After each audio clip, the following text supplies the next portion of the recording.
Hello, hello, hello. What's up this afternoon, everyone? Welcome, welcome, welcome. Fine Thursday to you all. Good to see you, good to see you, good to see you. What is up, fun, ducky, MTG darks? Hey, what's up, Doug? How are you? Good to see you, good to see you. Built something monstrous. Definitely send it to me when you get home. I would love to see it. Verity Black, Soul of Grados.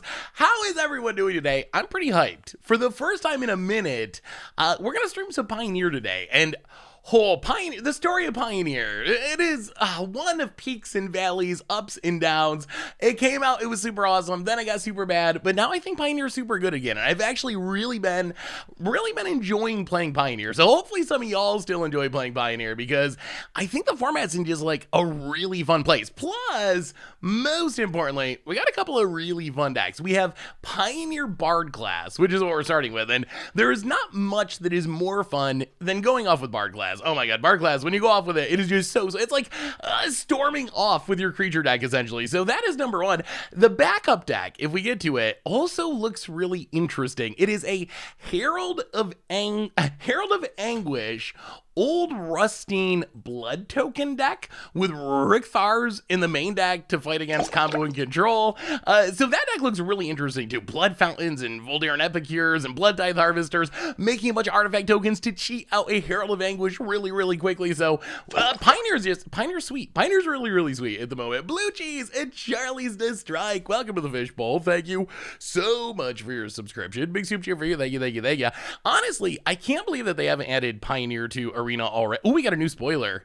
Oh, actually, this might have been leaked. Was this leaked earlier? Makoti Soul Ripper. 2 mana, 4/3 vehicle. Cruise for 2 minute attacks. You can sacrifice another artifact or creature. If you do, put a +1/+1 counter on it, and it gains menace. I think that was one of the leaked cards. I gotta say, the vehicles in this set are kind of insane. Like, that seems like a pretty decent card. The vehicle, we talked about this last stream a little bit, and it's continued to be true. Pretty much every vehicle, the clone one, that's a 4/3 for 3. Mindlink Mech, that one's also really good. Wizard is printing some powerful vehicles again, so this is going to be interesting standard. I'm really hyped for Kamigawa standard. So, Charlie the Strike, welcome to the Fishbowl. Thank you so much for your subscription. Big soup cheer for you. Thank you. Also, we're going to get some more spoilers as we go along, because Wizards is going to do their stream. So as we get new spoilers, we will talk about them as we play Pioneer. And of course, we'll talk about a bunch of Kamigawa stuff. The set is... I'm sold. I'm sold on this set. It's looking better day by day, and I think it's going to be... I think it might be the best set in Standard. I really do. Fictional for the 1 year resub. Welcome to the Fishbowl. Thank you so much for your subscription. Big soup cheer for you. Thank you. So you might be wondering, okay, Pioneer, and then we're going to do reminders, and I promise we're going to talk about Kamigawa and all this stuff, but you might be wondering, why is Pioneer appealing? And there's a bunch of reasons. I think the meta's in a good place. You can do a lot of janky, weird things, but maybe the biggest thing is just the cost of the decks. It kind of, we're in the middle of the snowstorm here, winter storm warning stuff, but maybe the biggest thing is really just the cost of the decks. It is so refreshing to scroll through the deck lists and see like $50 on Magic. Our deck's $50 on Magic Online, $300 in paper, compared to just looking through Modern. I'm so used to, ever since MH2 came out, seeing cool decks and it's like $1,000, $1,800, $1,200, $1,600. Like, the numbers are just so big, and Moto's not much better. $800, $400, $1,200, $800. Pioneer is really different. You scroll through that and it's like 300, 200, 300, and you go to Moto and it's equally cheap. A couple of hundred, 150. Like, you can play pretty much everything in that price range. So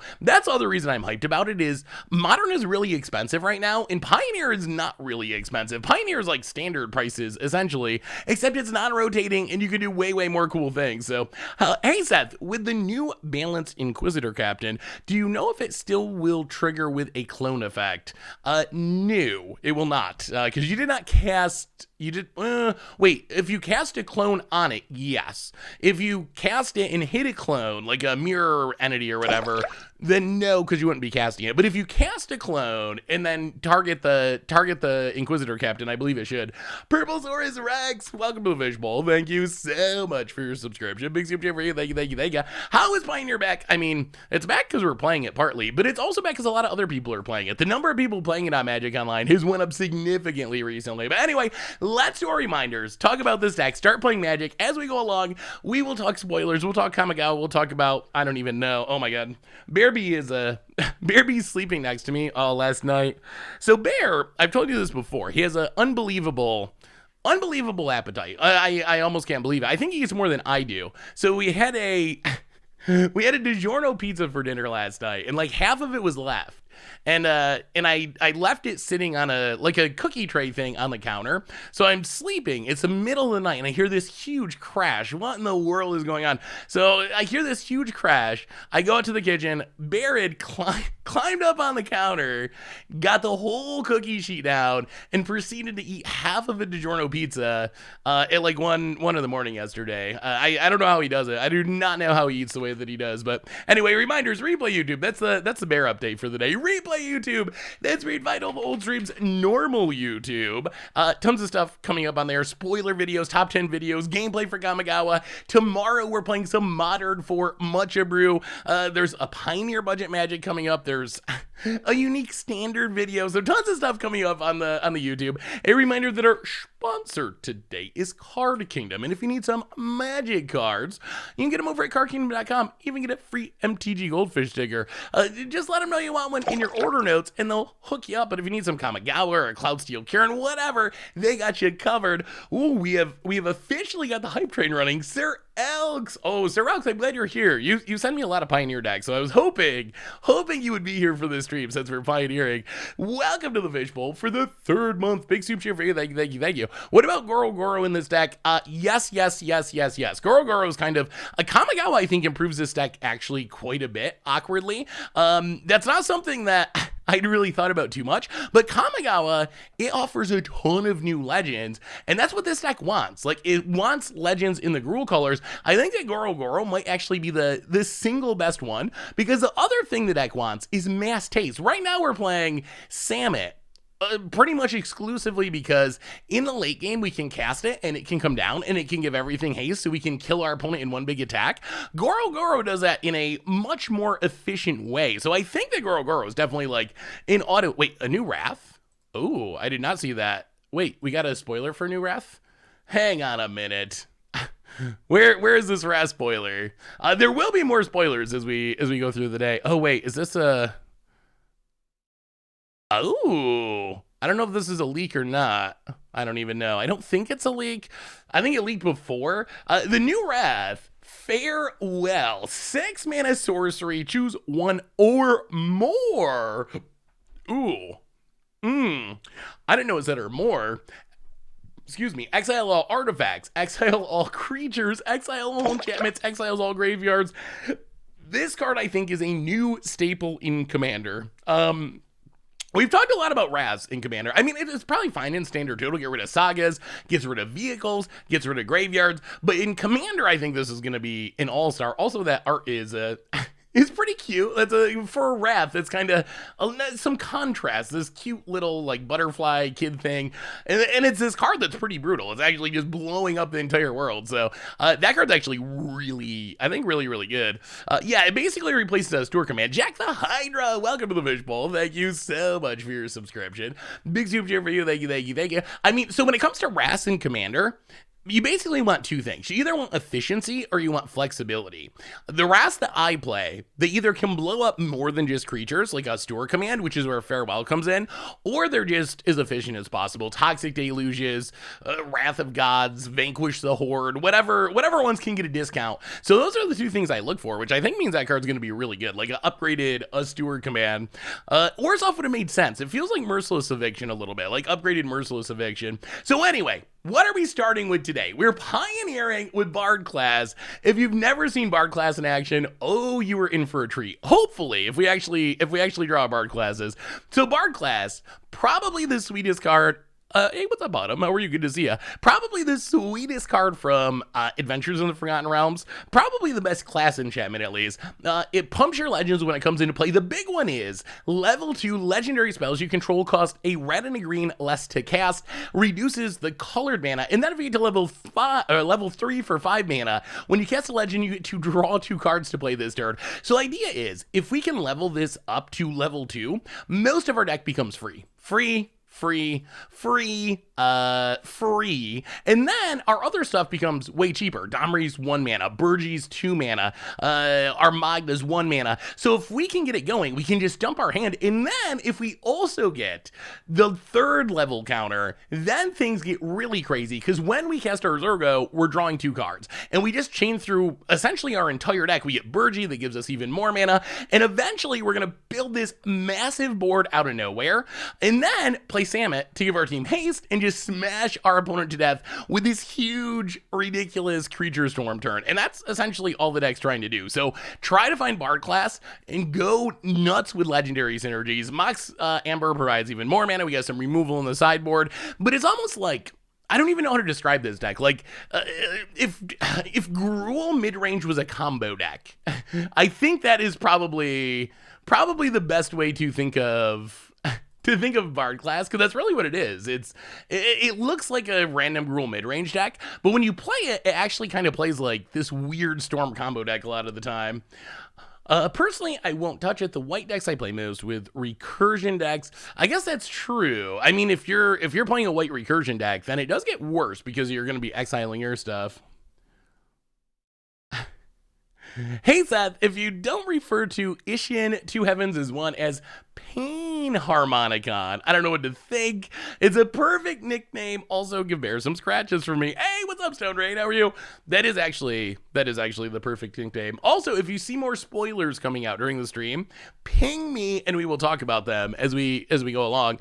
Also, see, this is why I think Pioneer's back. Like a year ago at Pioneer's low point, there were, oh no, I think I stumbled across kind of a Magic Online conspiracy, by the way. I just thought of that because I was thinking of the number of players in the league. I think this was like 100 players like a year ago at its low point. So it's definitely increased in popularity quite a bit. 400 is a decent number of players to be playing in a league. So I think people are getting excited about Pioneer before. Speaking of players in the league on Magic Online, I think there's a bunch of weird scams going on in Standard in specific, which I don't even know if you want to get into it, but it's kind of interesting.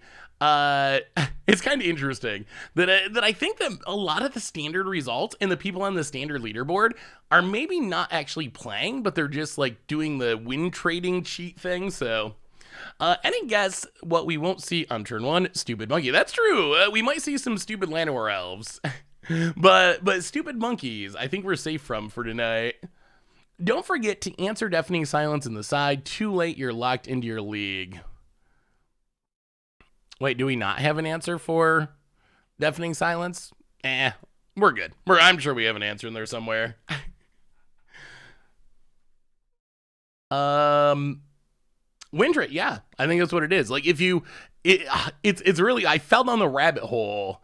I fell down the rabbit hole of it yesterday, but if you look at Standard leagues, many of the people at the top of the leaderboard, you can see when they posted their last win. Their last win is in like the weirdest hours, like 4 a.m., 5 a.m. Eastern time. And at first I was like, okay, it's a worldwide game. Like maybe that's just, people from other countries and that's the optimal time for them to play Magic. But I compared it to other formats and the people at the top of the Standard leaderboard are like 3 or 4 times more likely to be winning their leagues, quote unquote, at like the lowest playtime hours, which is exactly how you can cheat, by signing up with 2 accounts and having them play against each other. So I think there's actually like this big win trading conspiracy essentially going on, which is just kind of insane. Shrevdrin, welcome to the Fishbowl. Thank you so much for your subscription. Stream mode. Big super cheer for you. Thank you. Jungava reveal. Do we have an answer? Oh yeah, we got Cinder Vines. We got Cinder Vines for days. So we have a plan for we got a plan for our opponent for our opponent shutting us down.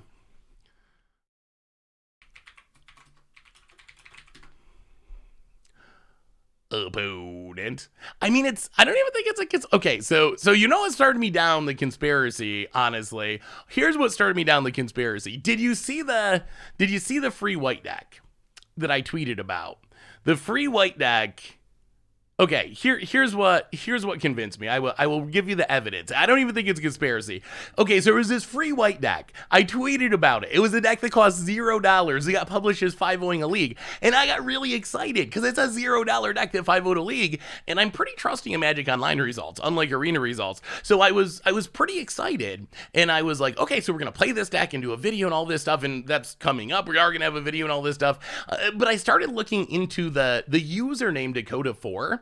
And found out, because my theory was this was a new player who maybe just built an account and put this tech together and got lucky. But this account, Dakota4, actually is on the leaderboard. Like, it is one of the top, like, 60-ish accounts playing Standard.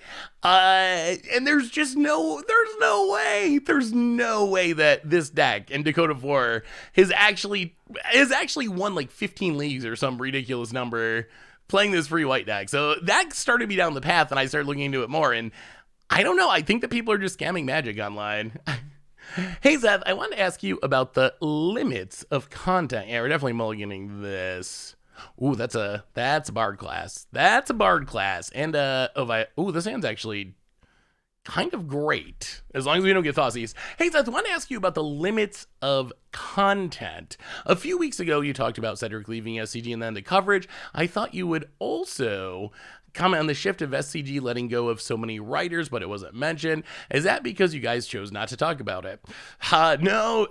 It wasn't because we chose not to talk about it. It was because when the whole like Cedric leaving thing happened, we were kind of in between spoilers and it was a slow time.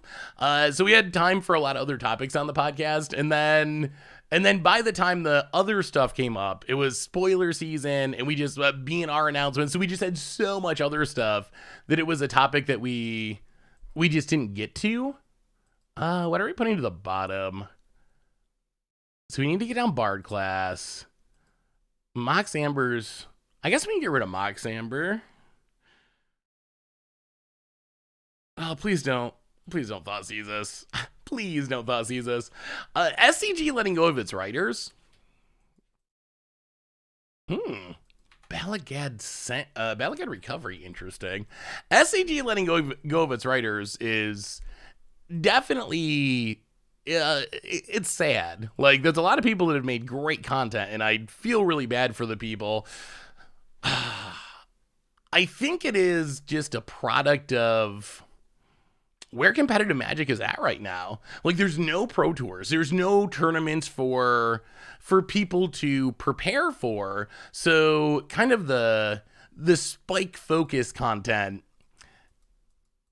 I just think it's a tough time. It's a tough time for that kind of content. So I feel super bad for all the people who I like a lot that got let go, because that's losing your job is never fun, especially if it's a job that you really, love. So I definitely feel bad for that aspect. At the same time, I think it probably makes sense. If you look at what SCG did, they basically got rid of a lot of spike focused content but kept all of their like commander focused content, more casually focused content. So it seems like from SCG's perspective, their thinking is, yeah, this is probably my least favorite matchup in the format, honestly. This is the one deck that I think is pretty annoying. But I mean, every format has annoying decks. But this is probably the most annoying one in Pioneer, I would say. Blast Zone. Well, level up the Bard class. Via Parishi. Gallia. Party time. So from SCG's perspective, it might very well be the correct choice. To refocus on what's popular, which is Commander and stuff like that, over spiky content, but it still doesn't make it any easier for all the amazing people who are losing their jobs or their content gigs or whatever.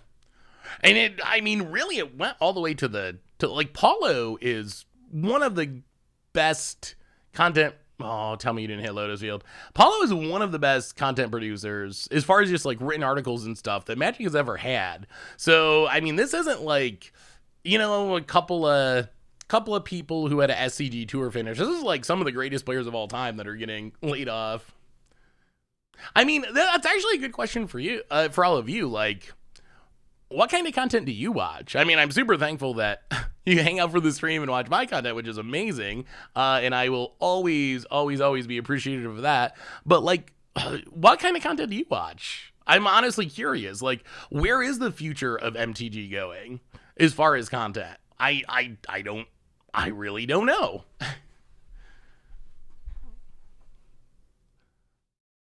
All right, what are we doing here?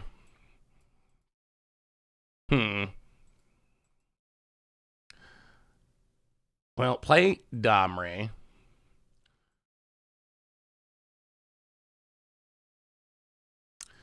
I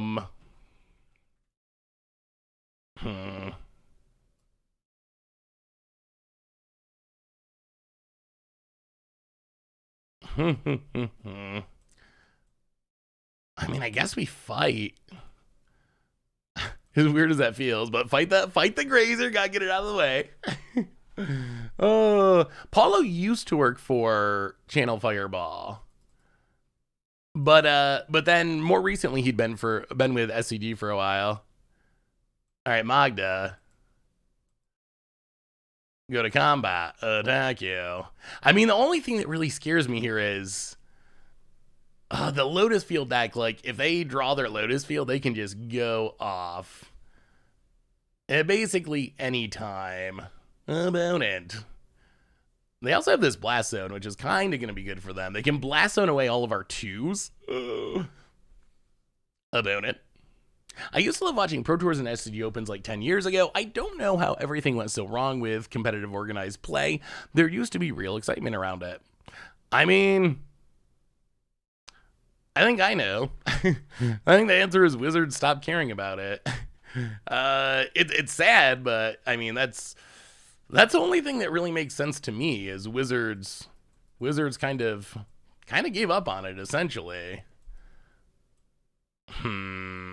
Well, go to combat. About it. No. Please forget about your Blast Zone about it. Oh, they did. All right, attack. Well, this works out. So we get to get a bunch of triggers that I was not expecting. Oh, that's really good. We got a new donation from opponent cracks a Blast Zone, kills a bunch of our stuff. Yes, please. Well, there's some lands.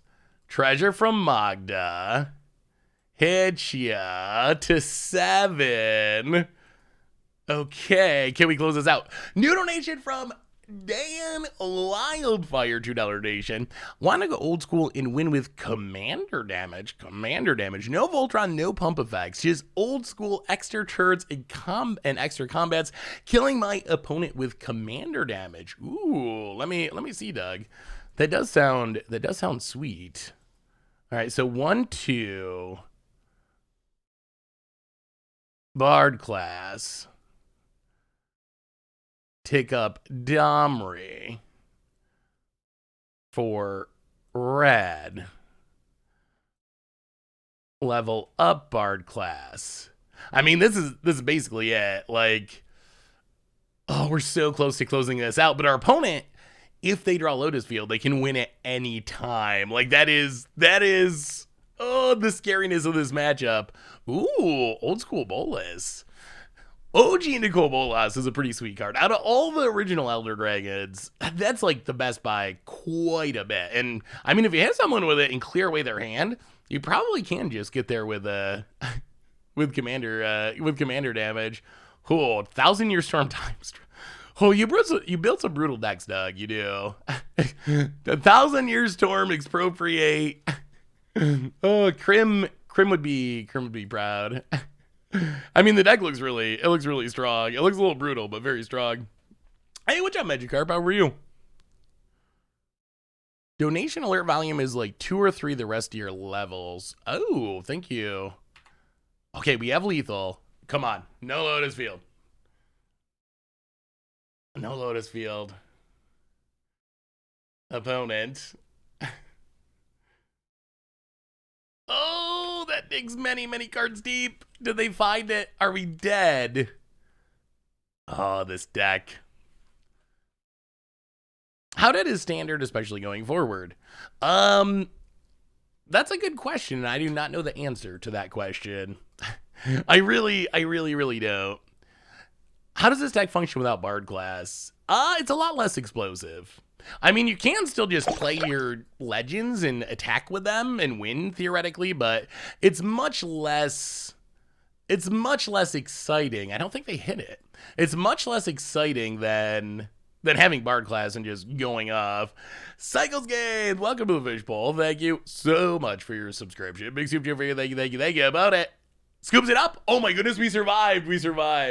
So our opponent is playing what is essentially the Storm combo deck of the Pioneer format. They're playing Lotus Field combo, Lotus Field Twiddle Storm, and basically what their deck is trying to do is they're trying to play Lotus Field. That makes a ton of mana, and then they're trying to copy it with Thespian Stage, and then they have stuff like Hidden Stirrings to untap it and make a whole bunch of mana. A Pour for the Pages can untap it to make a whole bunch of mana, and eventually they win with getting an Omniscience from Emergent Ultimatum and Peer into the Abyss, and just essentially combo off and win the game. They can tutor from the sideboard, approach from the second sun, cast that twice. So it's kind of like this weird Storm deck, but it's all about Lotus Field. Like, if they get Lotus Field going, their deck is incredibly scary Storm style deck. If they don't have Lotus Field, it's kind of like that, where they just cast a bunch of nothingness, a bunch of cantrips, and end up dying. But it is like a legit deck.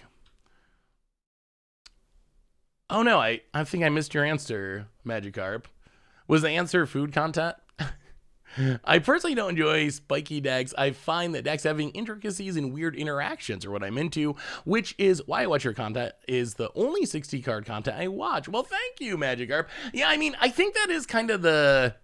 It is a unique deck, the combo deck. It is also a really scary deck to play against. What do we want against this deck? Cindervines for sure. Cindervines is kind of our Storm hate. Giant Millennium Inferno, no. Clothis, maybe. Oath of Chandra's kind of dead, so we can go down the Oath of Chandra's. Shadowsphere, no. Fry, no. Oath, no. Arcbow. Arcbow's better against control than combo. And that's one of the neat things about where Pioneer is at right now. You have, if you look at the metagame, it's actually it might be the healthiest format, in all honesty. Like, if you look at the metagame, it's honestly like, you got a combo deck that we were just talking about. There's random aggro decks. There's more controlling style decks. You have straight up controls decks like blue-white control. Then you have like kind of Thing in the Ice style control decks. You got some tribal decks. You got more mid-rangey creature decks like the Jund Sacrifice deck. So you really have everything, every kind of archetype that you could imagine exists in Pioneer, which is, I don't know, I'm really loving Pioneer at the moment. MTG is live. All right, keep an eye. Hey, what's up, Naz? How are you? Keep an eye out for new spoilers. If you see new spoilers, we will talk about them live as we go. Ooh, so the stream on Thursday is going to start a little earlier now. I don't think we can keep this. We got a lot of lands. We have nothing that's good for the matchup. Like, Magda's fine, but no Bard class, no hate. Oh, shoo. This is worse. The Thursday stream starting an hour earlier now. I had mentioned it. Oh, we got to keep this. I had mentioned it. Actually, I had mentioned it a couple of weeks ago once Commander Clash ended. Starting it an hour earlier than in the past. Kamigawa has won me over. It really has. The first couple days of spoilers, I was kind of like, okay, this set looks fine, but I'm not sure how powerful it is. But now that we've seen pretty much the entire set, the set looks really, really good. And I think it is probably the best in Standard. Like, the power level seems good. The designs are cool. I'm absolutely Absolutely loving this. Oh, we need to land here so much. The art's, oh, too much partying. I need to know your stance on fried dough. Do you like sauce and cheese on it like me, or cinnamon and sugar? Uh-oh. Oh, boy. All right. We need to draw land to play the Cinder Vines. Well, that is a land. All right, let's see if we live. Whoa, slow start. Cinder Vines, go. Hey, welcome on Cooldown. Good to have you. Power Dad 5000. Welcome to the Fishbowl. Ooh, and they got the Thespian Stage 2. Thank you so much. Opponent's probably going to win here. Thank you so much for your subscription. Big super cheer for you. I've never had fried dough with cheese. I didn't know that was a thing. Is that a regional thing? Is that a thing that actually exists all over the place? I didn't know that was an option. All I knew was, oh, opponent's gonna win. I thought it was only sugar or cinnamon. What is fried dough with cheese? A New England thing. That must be an Albany expression. I just learned I'm no longer unemployed, so celebrating with some grocery store sushi and some high quality magic. Hey, birds, congratulations. That is awesome. I hope you absolutely love the new job. Wait, so is it good? Is it good to have? Yeah, that's how. And there's pepperoni. Do you like your fried dough with sugar or with pepperoni and mozzarella and red sauce? Oh. The stream has started. I don't know. Do we want to? I mean, we could watch. Or I guess at least pull up the Magic stream and see if we see new cards. I don't know if I want to listen to. I don't know if I'm excited to just listen to them go over the news. But when they go to the previews, maybe we'll watch it and talk about it in real time. Yeah, we're super dead here, I think. Bard class. Yo. I mean, when your opponent has 3 Lotus Fields, they should. Wow! Huge donation. Cycles Gaming, $100. Hey, Seth, thank you so much for all you do. Most of all, for your positivity and cheerfulness. Watching your streams and content has helped me through many a long and tedious day. Love your brews and how will you play them. Keep the jank relevant. Well, Cycles Gaming, thank you so much for the massive donation, the biggest donation in a minute. So thank you so much, and thank you for the kind words. I definitely appreciate it. Gutter Snipe for the 17th month. I mean, we're in our first round. We won game 1. We're very likely getting comboed out in this game, but welcome to the Fishbowl. Thank you so much for your subscription. Big super cheer for you. Thank you. All right, is there any way we can get out of this? We gotta pay to. Yes, it's just so slow, so slow. So boom. And we don't even have another red source. All right, boom. Bard class, level it up. Opponent. Okay, more Thespian staging. All the Lotus Fields. Oh, jeez. All right. Well, this means our Cinder Vines lives. All right, here we go. I mean, I guess our hope is that our opponent dies to our Cinder Vines. That's asking a lot.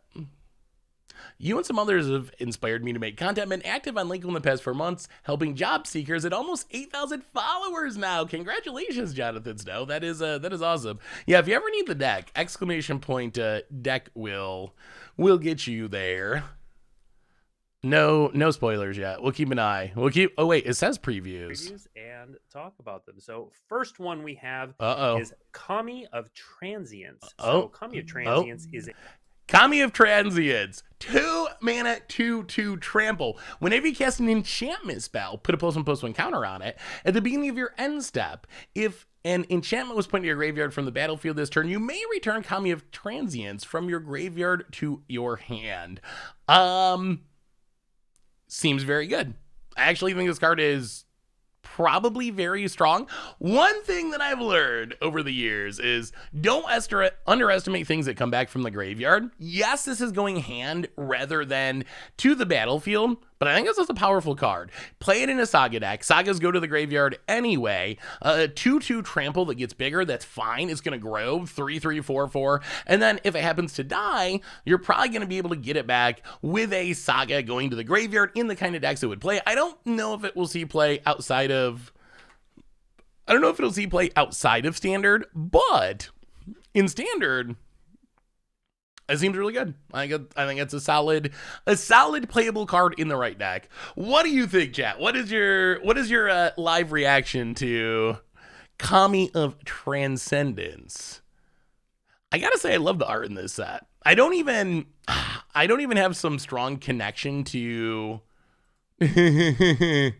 I don't even have a super strong connection to. Well, we're seeing our opponent go off. I don't even have a super strong connection to Kamigawa and its lore, really. That's never been one of my favorite sets. I don't have a strong connection to anime or like Japanese culture. That's just never been something that I have really been into. But even as someone who doesn't know, I always hear people saying, oh, this is from some, famous anime artist or some famous whatever comic book artist. I don't know any of those people, but I still think the art from this set is just like, really, really, really, really, really good. Top class opponent. All right. So, Omniscience. I mean, I guess we just give them both of the card draw effects. So, opponent Emergent Ultimatum for Peer into the Abyss,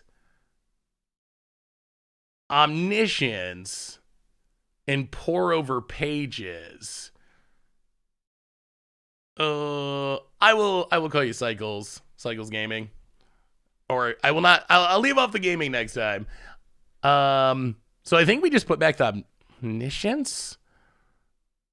It's gotta be. I mean, I think our way of winning is not blowing up the Omniscience. And our opponent would get a spell for free anyway. I mean, I guess, okay, so here would be the other possibility. Here's the other plan. I guess the question is, I mean, we don't die to Peer, do we? They only get to cast it once at the moment. The question is, how can we win this game?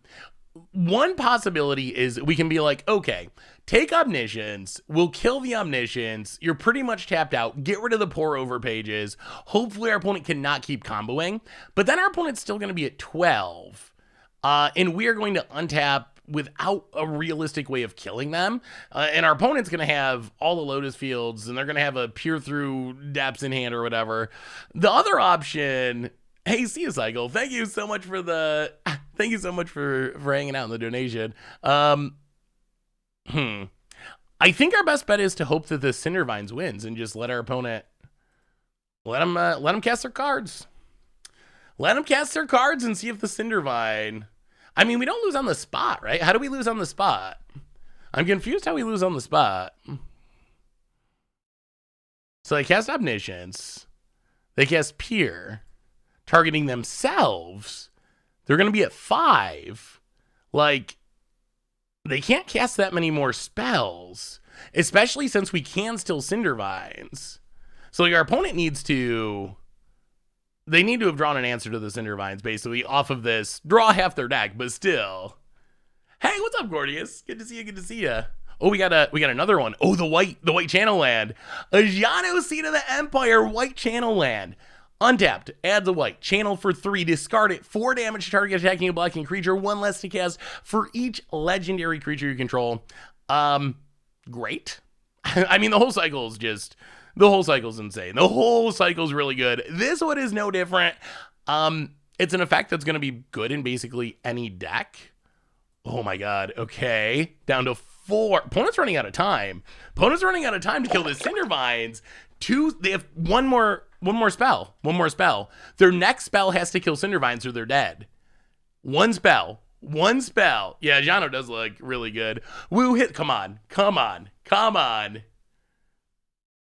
Oh my goodness, they had exactly it. All right.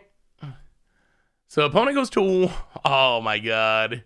So close.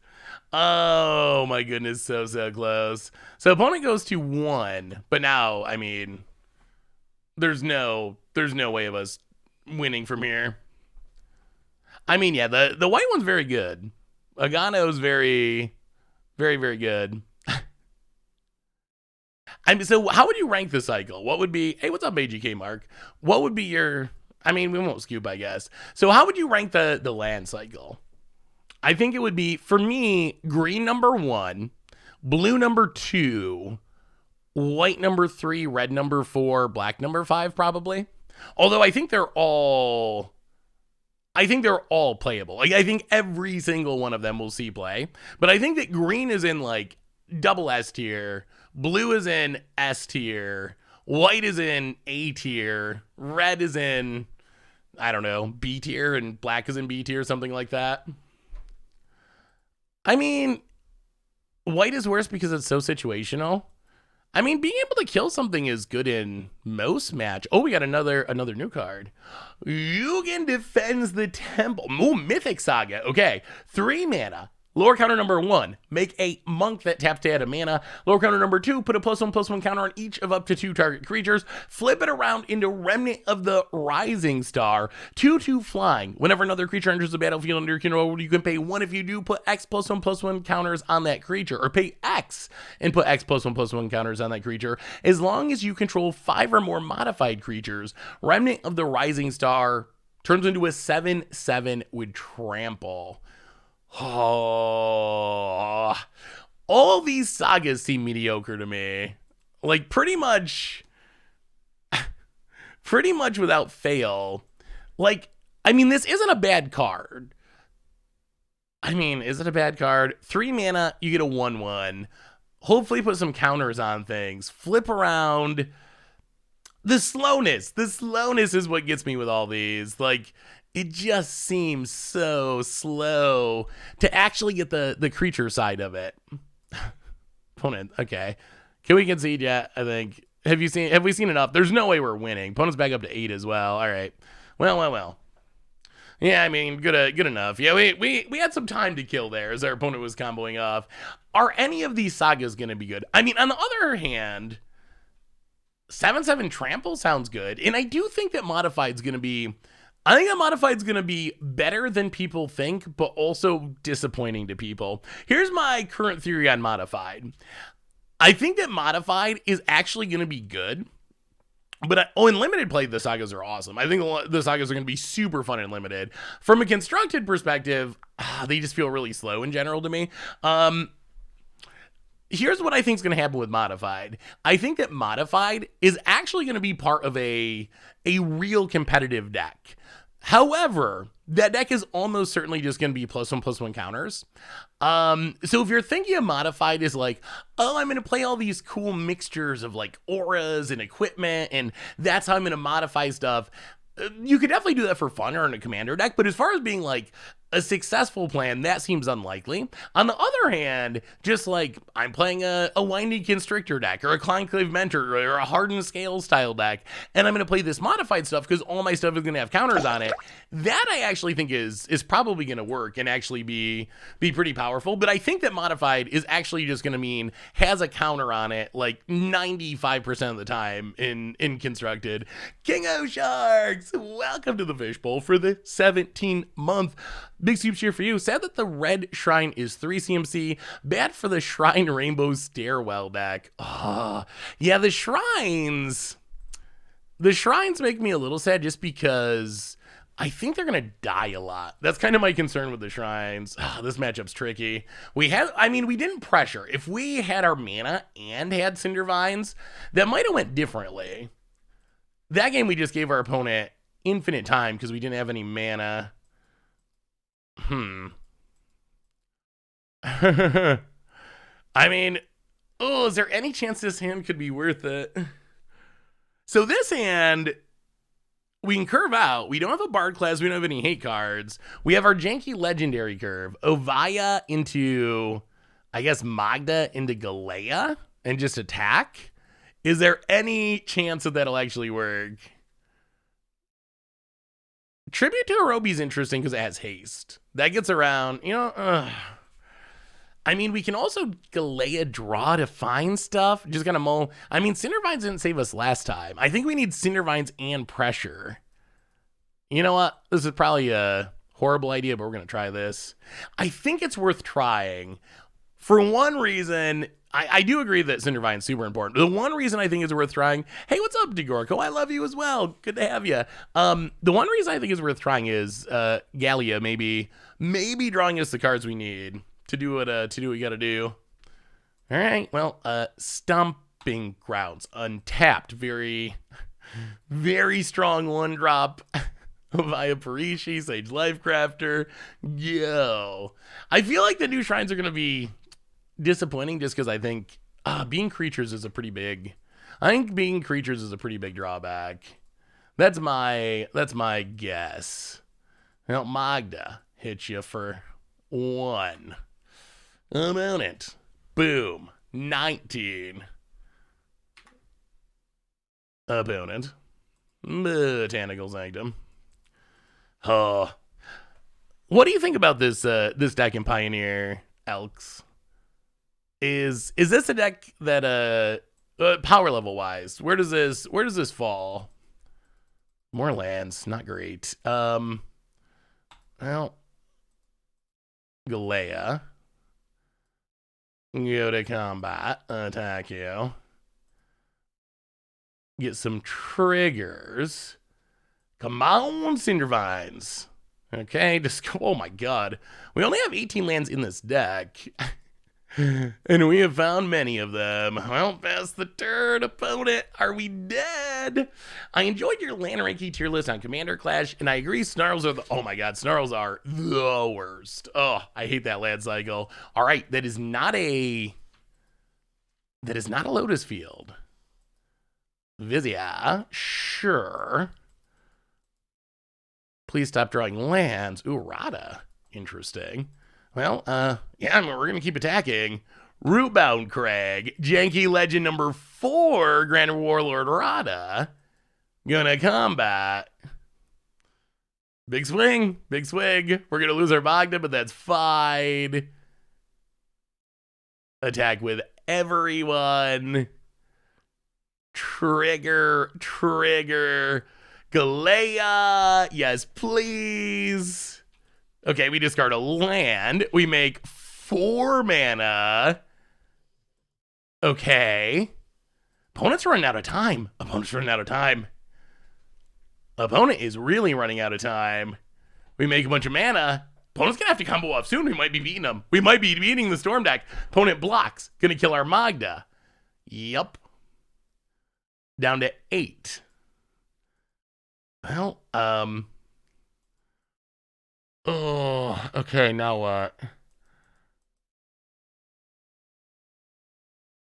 Oh, I wanna play the Horn.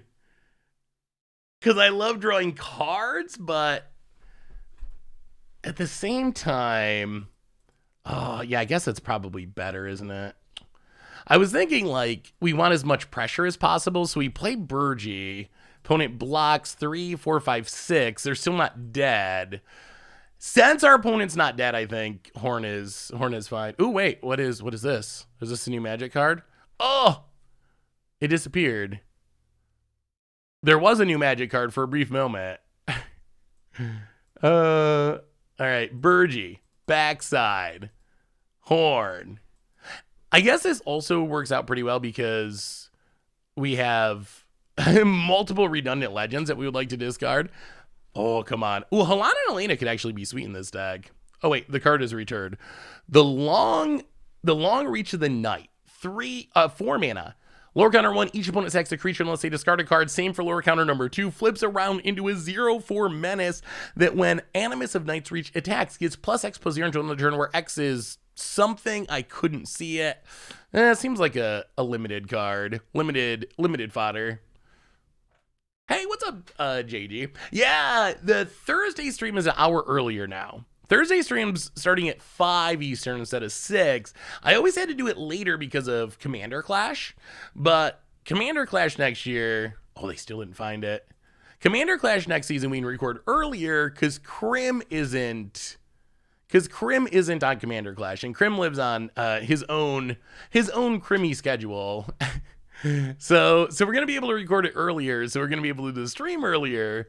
which I think will be better for multiple reasons. One of them being that we'll be able to watch the WotC streams when spoilers are a thing. All right, Harnfeld. Discard Ovia number 2. Oh, that's Cindervines. That's a Cindervines. Okay. Harnfeld. Discard Ovia number 3. Ooh, Xenagos. Interesting. Harnfeld. Discard Gallia. Go to combat. Actually, can we win?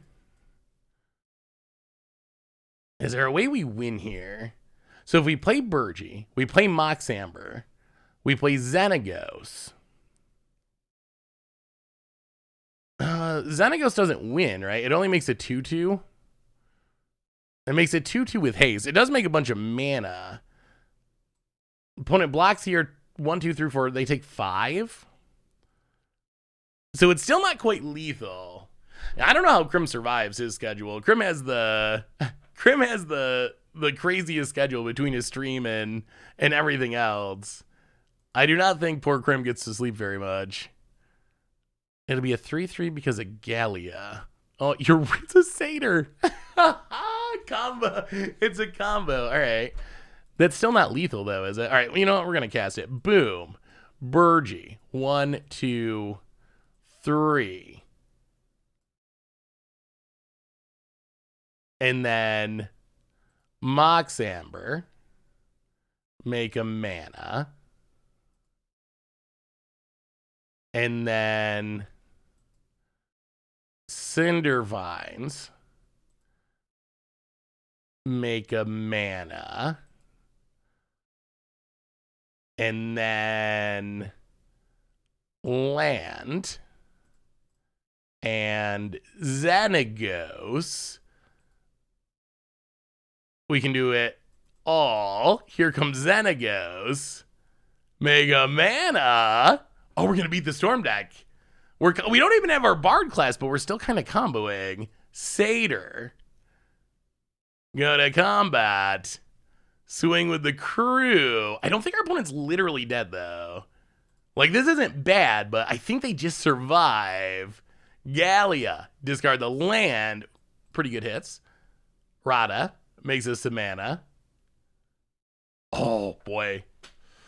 Yeah, it's pretty stormy here, too. We're supposed to... It's already pretty snowy. I almost went off the road into a ditch going to pick up bear this afternoon. But, yeah, we're supposed to get, like, I don't know, 12, 14 inches of snow tonight or something.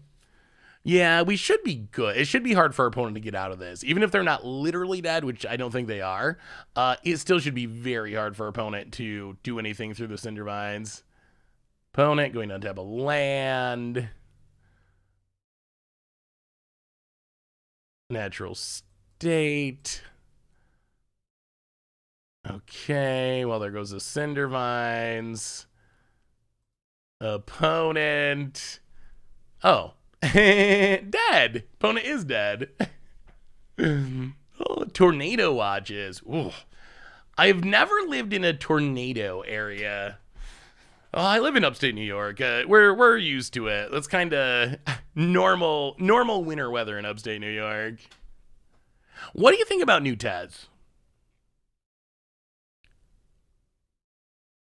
There will be new Myojins. Oh my god, there's new Myojins. Oh my god. 8 mana, 4/6. When enters the battlefield with an indestructible counter, if it gets from your hand, remove an indestructible creature, make a 1/1 spirit for each permanent you... Aww. I mean, that's kind of cool. Oh, Myojins are so sweet. Oh, I mean, I don't know about... What are the prices of the other set boosters cards? What is the name of the... I should have looked this up earlier. What is the name of the Curse Legend? Does anyone remember? I can never remember the name of that card. I'm curious how expensive they are. So, I mean, the Myojins, the old ones have some... The old ones have some really, really sweet abilities. Whitewood, same formatting and stats actually, blows up all their creatures. Red one blows up all lands. Green one, any number of creatures from your card, from your hand to the battlefield. Each opponent discards a hand for black. Draw a card for each perp you control for blue. I wonder how powerful the abilities. I would assume they get bumped up. Meosion of Cryptic Drapes, 8 mana, 3/3 from your hand. It has an indestructibility counter. Remove the counter from it. Copy target permanent spell you control 3 times. Okay, that's actually really sweet. that's pretty sweet. We also got that new legend, black one, 8 mana, 5/2. Remove a counter from it. Put into the battlefield all creatures. Put onto the battlefield under your control all creatures in all graveyards that were put there from anywhere this turn. That's kind of brutal. That's kind of brutal with Wrath. You just wrath the board with this out. It survives because it's indestructible, and then you just get back all of everyone's creatures. It probably could just could it get back all creatures without the timing restriction? I wonder if it would be too strong. We also got this new thing. This new Boros legend that moves indestructibility counters, or gets indestructibility counters, which you could theoretically move around with the help of some other cards. Red one, 7 damage to each of up to 3 targets. That's fine. Green one, remove the counters to distribute 8 counters among any number of target creatures. They gain trample until end of turn.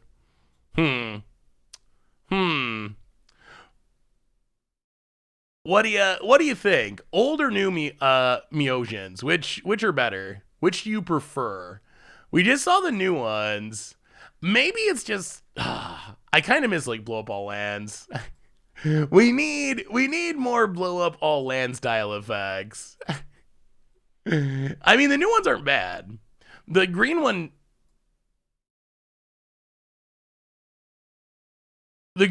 is pretty good for a modified deck. They seem pretty solid. Do those cards end up really expensive? What was the name of the most popular card from the last set boosters? The curse commander. I can't think of the name of it. I'm actually curious. I mean, I guess I can just look up prices by set. That was the one thing I was concerned about, is that the set booster cards would end up being really expensive, but I don't even know where to find these anymore. I don't know. Hopefully they aren't too expensive, because Meosians are a really cool card type. Lind, Lynde. How much is Lind these days? Linde. How much when you buy? Oh, it's super cheap. It's only $3, $2. Okay, that's fine. That's fine. It seems like my worries were probably not founded, since most of these cards seem pretty inexpensive. All right, well, carry on, Wizards. What do you buy as far as sealed product? Do you think you'll ever do some Penny Dreadful content, Seth? Format is obviously really cheap, but it does require a bit of knowledge to play.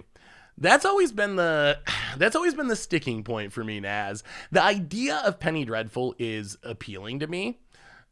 The reason that I have not really played it has just been the process of getting into it is intimidating. The Meosians are in set boosters only. So, wedding ring's a good one to check. They're in set boosters only. They will not be standard legal. Wedding ring. Ooh, wedding ring's $20. Ooh, that's okay. Okay, that's kind of expensive. Oh, I see the set booster cards. They have too many cards in too many places. It's hard to... Oh, here's set booster exclusives. So Wedding Ring, $20. Umbra, $7. Everything else pretty cheap. That's still, I guess, not that bad, although Wedding Ring could be a bit cheaper. New spoiler? Spoiler alert? Secret lair alert? All right, opponent has a thing in the ice. Let's see. This is a Meosian still. All right, what are we doing now? So we can play Bard class. I'll play the land. Yeah, I think we do. Play the Bard class. Pass the turn. Hope that next turn will be our good one. Pass the turn. Wedding Ring is a really cool card. Oh, it's not on stream. So yeah, that's been my challenge with Penny Dreadful, is it's just not easy to know what's legal in the format, number one, and to be able to get into games easily.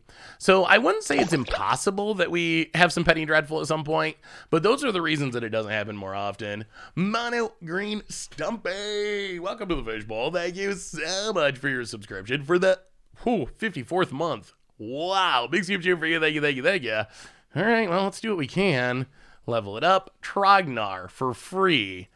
Gallia for free. Mox Amber. Burgee for 1 man. Oh, Burgee's 2 mana. Yeah, all right. Well, that's what we got for now. Pass the turn. Opponent adapts. Killing our stuff. Oh, new card. New card alert. So it's hard to keep track of.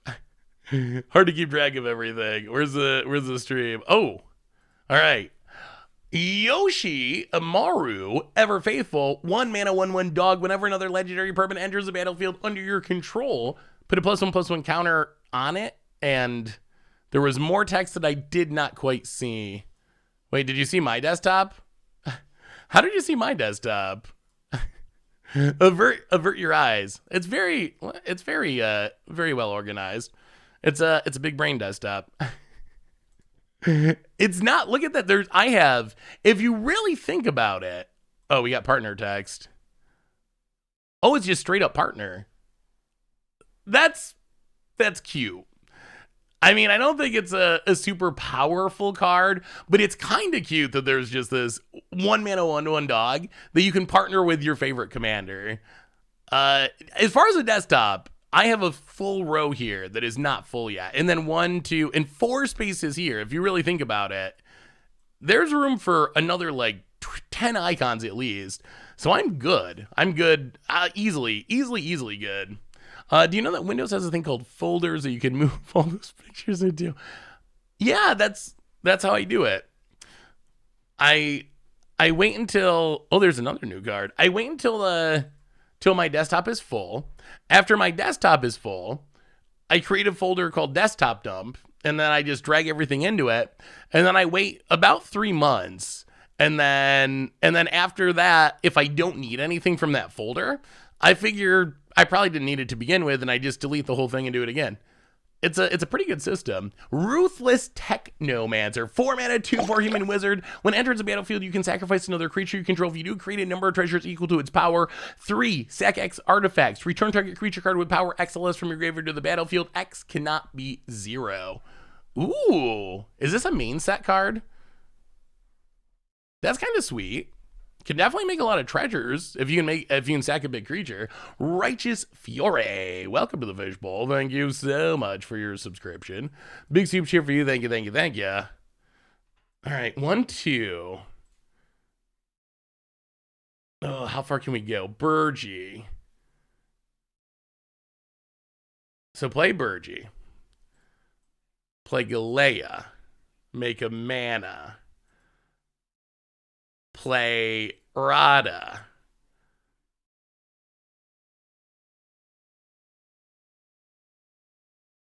Make a mana. Go to combat. Attack you. Make some mana. And then Xenagos. Make a mana. I mean, that was through our board getting bounced. Our board got bounced, and we still kind of went off. All right, pass the turn. That's what we got about it. That's what we got. The partner dog card I like that card. Like I said, I don't think it's designed to be a powerful card. I think it's designed to be a cool a cool flavor card in it. I think it is. The Great Destroyer for the 7th month. Welcome to the Fishbowl. Thank you so much for your subscription. Big soup cheer for you. Thank you, thank you, thank you. Opponent going to go attacking. Well, we got satyrs for blocking. Are we kind of in good shape now through our opponent killing so much of our stuff? So I was watching some of your older modern content and was scratching my head trying to figure this out. What happened to surgical extraction? It seemed to have fallen out of favor and I never see it anymore. Did something give it the boot? I think it is just the shifts in the meta. It is really powerful against combo decks and against graveyard decks. Wait, Shrine Commander? Oh my god, Shrine Commander. Oh, they did do it. Go Shanti of Life's Origin. 4 mana 3/4. Legendary Shrine, not a creature, but still. Legendary enchantment creature Shrine, which is an enchantment type. 1 mana each color, return target enchantment card from your graveyard to the battlefield. Whenever Go Shanti of Life's Origin or another non-token shrine enters a battlefield under your control, create a 1/1 Shrine enchantment. Oh. When you, this card is awesome, but how, that looks like a creature type, Watsy. Come on, I'm going to start a petition. I'm going to start a petition that Shrine should be a creature type. Because if you just read this, make a 1/1 colorless Shrine enchantment creature token, everyone would assume that was a creature type, right? Okay, opponent takes an extra turn. Interesting. Was not really expecting that, but sure. Temporal Trespass, exiling the graveyard. Opponent, turn number 2. That's brutal. The creature's type is Shrine. It's not, though. Shrine, Wizards actually said this. Shrine is not a creature type. So all these references to shrines, it's not a creature type. Go Shanti has no creature type. It does not have a creature type, period. The shrine tokens that it's making, they're not shrine creatures. They're shrine enchantments that happen to be creatures, and technically they have no creature type. The card itself, complaints about creature type stuff aside, that card's sweet. Like that is exactly one of the cards that I wanted to exist in this set was a commander for shrines. And this is like a really sweet commander for shrines. It makes shrines. That's exactly what you want shrines to do. It is so sweet. This is moving up my list. The Pain Harmonicon, attacking Pain Harmonicon. It is not boosted, but unless something has changed, because there was actually a big conversation about this on Twitter in specific, unless they've like decided to change a rule or something, changelings wouldn't actually work with it. None of those things would actually synergize with it. All right, opponent cast many Magic the Gathering cards. Found an Arclight Phoenix. Well, apparently taking multiple turns in a row is powerful. Who would have guessed? Yeah, we're probably just dead here now, I guess. I mean, our opponents just somehow play through literally half of their deck here. They play through half of their deck. We've drawn 11 cards. Our opponent has drawn 27. 27. But Shrine should be a creature type, right? I feel like those cards read like creatures. What is the set symbol on the Shrine Commander? I am not sure. We should be able to look it up on the website in a minute. Opponent going to kill our stuff. Yep. There goes Xenagos. Well, the good news is our opponent has cast it all.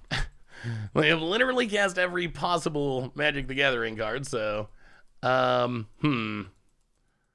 think we're dead, though. We got to start chump blocking. Chump blocking is not going to win us this game. All right, I guess we're going to a disappointing game, too. Those are commander-only cards from set boosters, so I think that probably makes sense.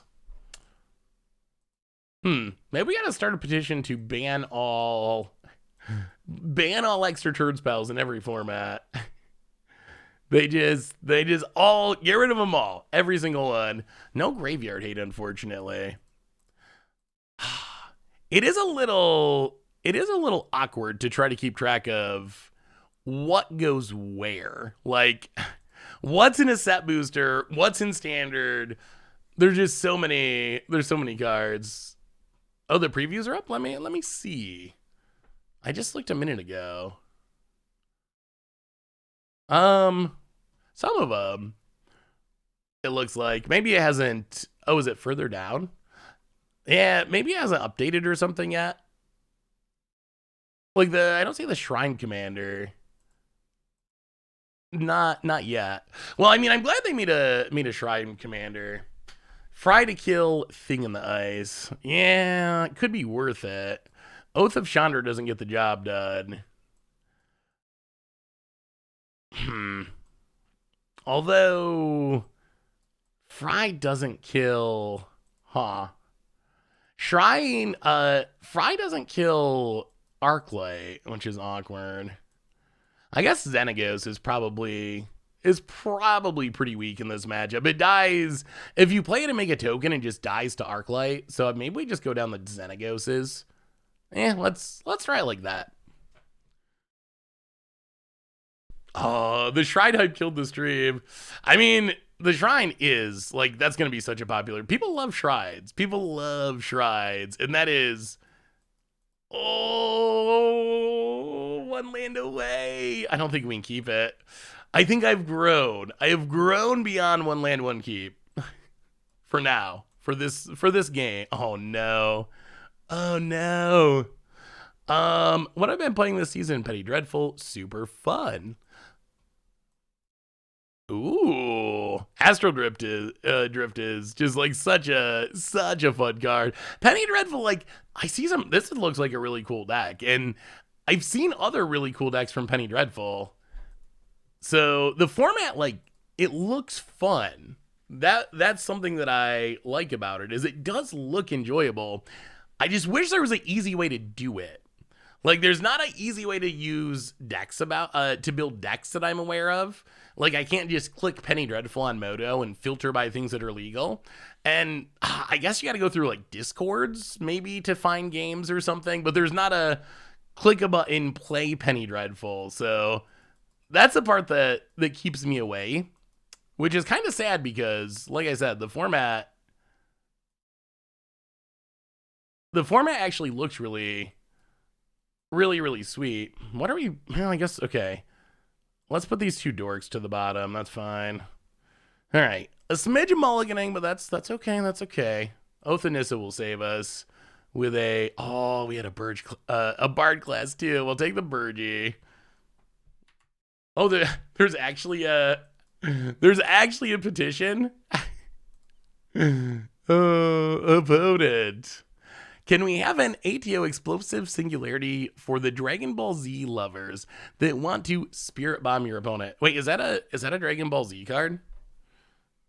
I need to learn about these other games, apparently.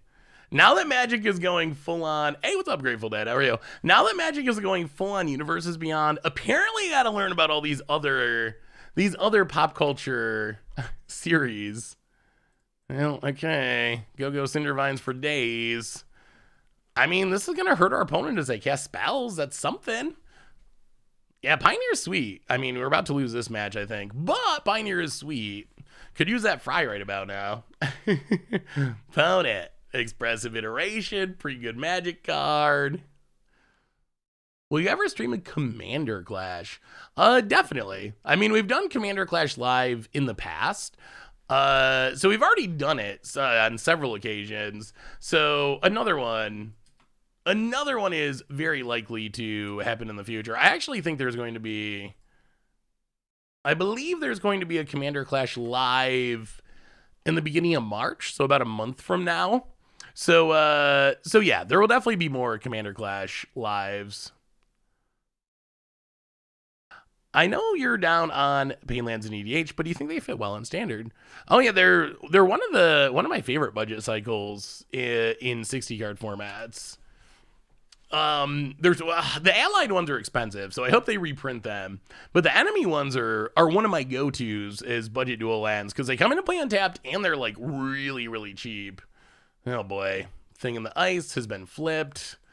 Opponent has no fear of the Cinder Vines. We have no way to kill this Awoken Horror. Opponent's not going to be able to cast many more spells, but I'm not sure that's going to matter. Like, our opponent can just beat us down with... Our opponent can just beat us down with this. Oh, Awoken Horror. Well, alright, so... Play Zergo. Play Magda. I think we're going to be just short. Opponent untaps. This Izzet deck seems pretty powerful. All right, we'll look at all these spoilers. It appears that all those cards, the Shrine stuff, the Partner Commander, the new Meosians, are all set booster exclusives, I guess. I don't know what that set symbol is, but it is not the main set symbol. So yes, they seem to be commander only. Oh, geez. They seem to be commander only set booster cards. Opponent. Anger of the Gods. Well, apparently Thing and Ice is an issue. Yeah, fair enough. Brutal.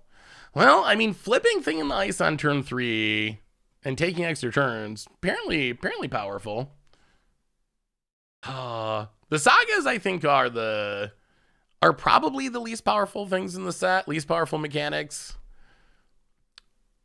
I think I don't know. So it's really, really weird. Because I think they're really fun for limited. But there's so many of them, and they're at such high rarity, that it's hard for me not to look at them through the context of Constructed and think that they kind of power down the whole set. Because I feel like, how many of them are there? There's got to be, I mean, I guess we could look it up. I feel like there's 20 or more. Like, it seems like there's just a insane number of these sagas. Saga, and I think they're going to play really, really well in limited, but they just seem like they're not designed for Constructed. So there's 20. I mean, that's a lot of cards. It's a pretty big chunk of the set. I mean, that's fine, and I think they're going to be really fun in limited, but really very few of them I think have much of a shot to be Constructed playable. I'm kind of intrigued by Hidetsugu Consumes All in Modern. Some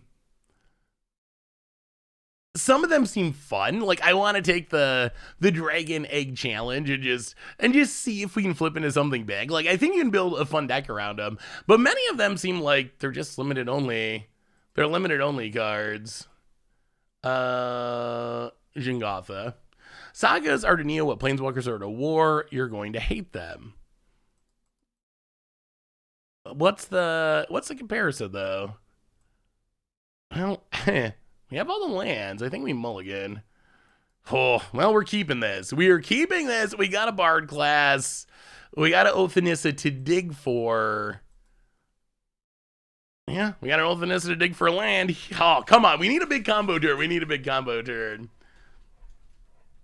I don't know. Do you think there's any chance they'll end up being better?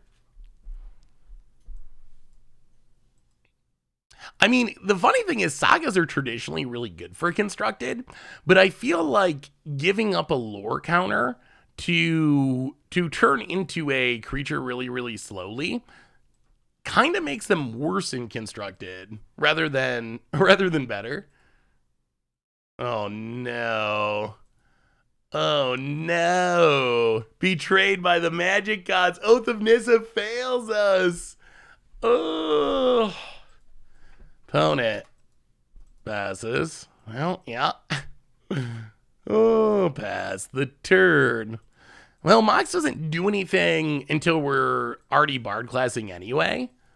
And people play Thoughtseize, so I think keeping both Bard classes because of Thoughtseize is probably worth it. Oh no. Ooh. Wait, what are you punting?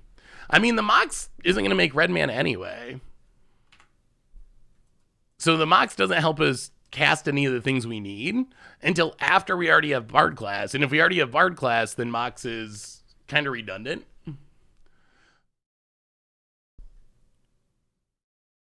As a Joda player, I'm pretty disappointed by... Oh my god, we actually drew a land. It happened. It was not easy. It took us 4 turns and an Oath of Nisawith, but technically we got there. Oh, and another one. All right. Everything is suddenly coming up Millhouse. Level up the Bard class.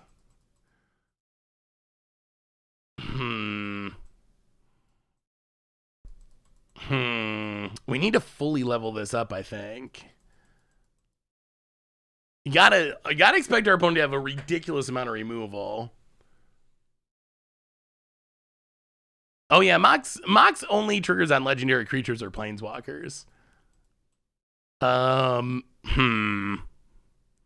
was thinking you find a land for Zergo, and then you go Zergo, Mox, Bard class on 2. So putting Mox back was a punt. Oh, I see. Getting extra body on the battlefield? Yeah.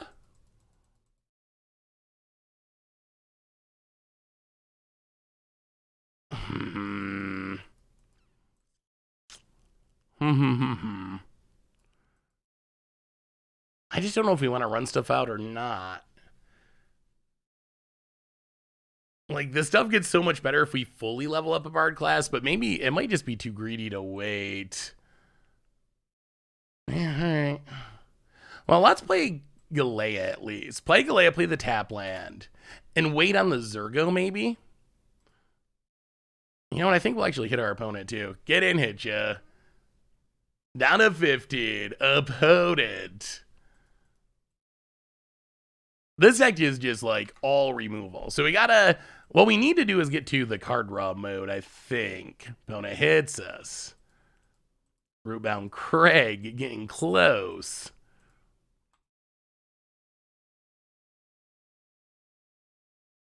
Wow, this is greedy, but. All right, Harnfeld, go. Please don't call against Commandos. Opponent. Yeah, we'll look at the new cards again in a minute. Opponent, more Bone Crushers. All right. Ooh, if we're going to go, we got to go soon. Down to 16. Well, Harnfeld, discard the Bard class.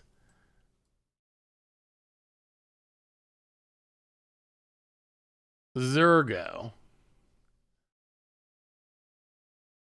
Cast it. Mox Amber.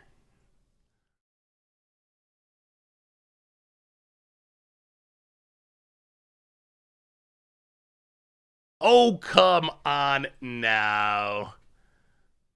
Oh, so we still can't level it up?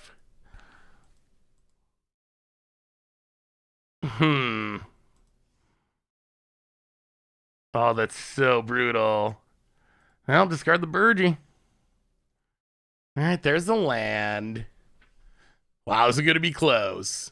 Pathway. Level up. Is it going to be enough? Oh my god. All right, fully leveled up. Avaya Parishi. Draw 2. Okay, Mox Amber's not bad. Make a mana. Mox Amber. Can we go all the way? Draw 2. Okay, we hit a Burgee. That's interesting. Burgee.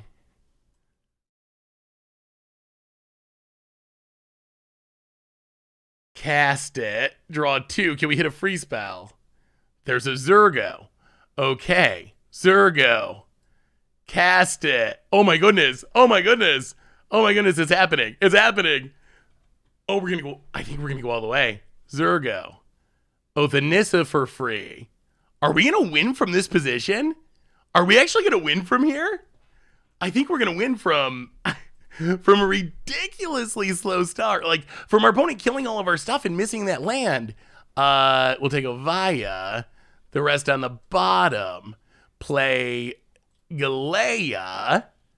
Yes, mana. Oh, we're gonna go infinite. We're going infinite. Here comes the creature storm. Oh, this is what Bard class does when it works.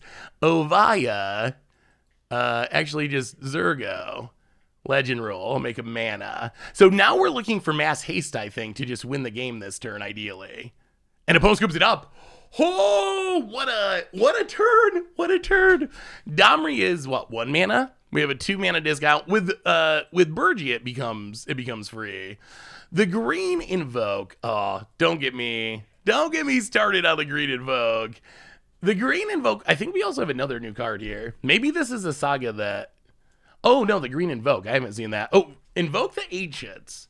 So, 5 mana sorcery. Create 2 4/5 green spirit creature tokens. For each of them, put your choice of a vigilance counter, a reach counter, or a trample counter on it. That's kind of insane.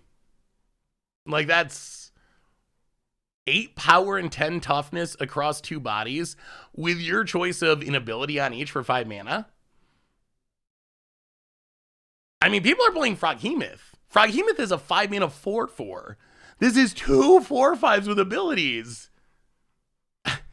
Wow. Yeah, that seems very good. I mean, I guess they're tokens, so if you get hit by Fading Hope or whatever, that's kind of brutal, but that seems really strong. Like, the best of the cycle by a pretty big margin. Well, yeah, I mean, the card seems really good. I guess that's fair, considering green got just a laughably bad member of the other cycle. The green march is...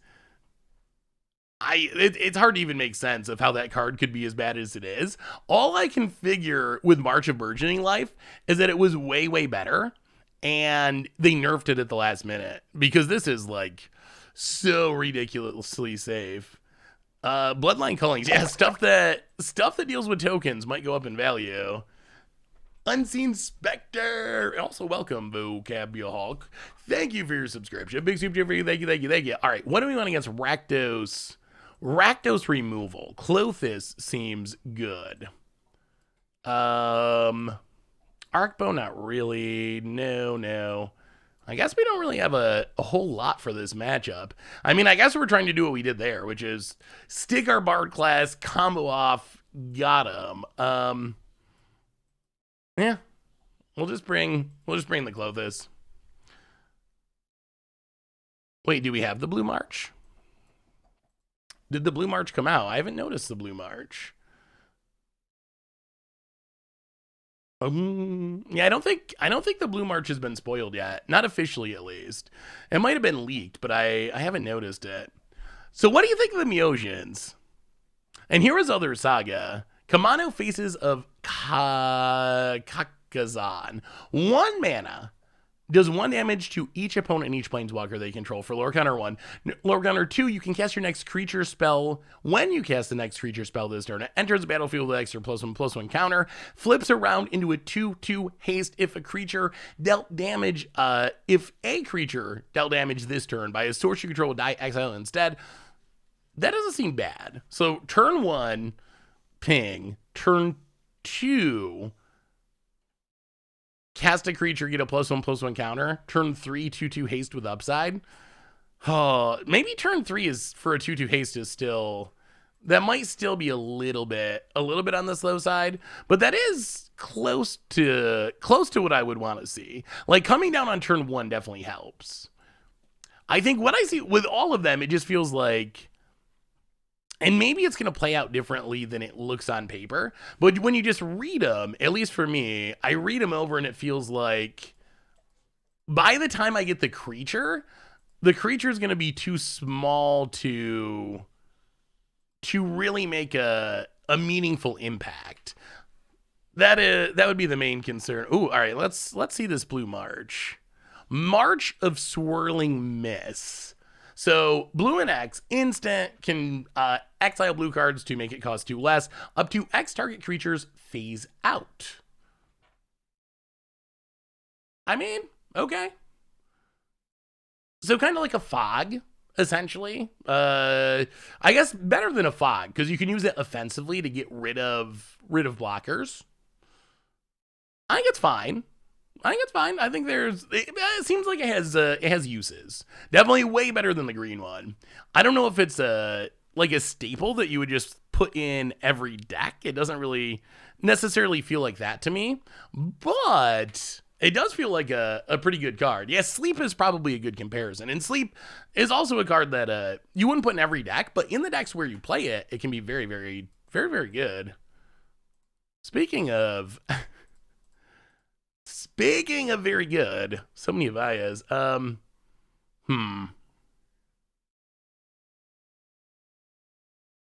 Well, let's. Both this doesn't do anything here. You know what? We're gonna play Clothis. We're not that far away from turning on. Clothis, go.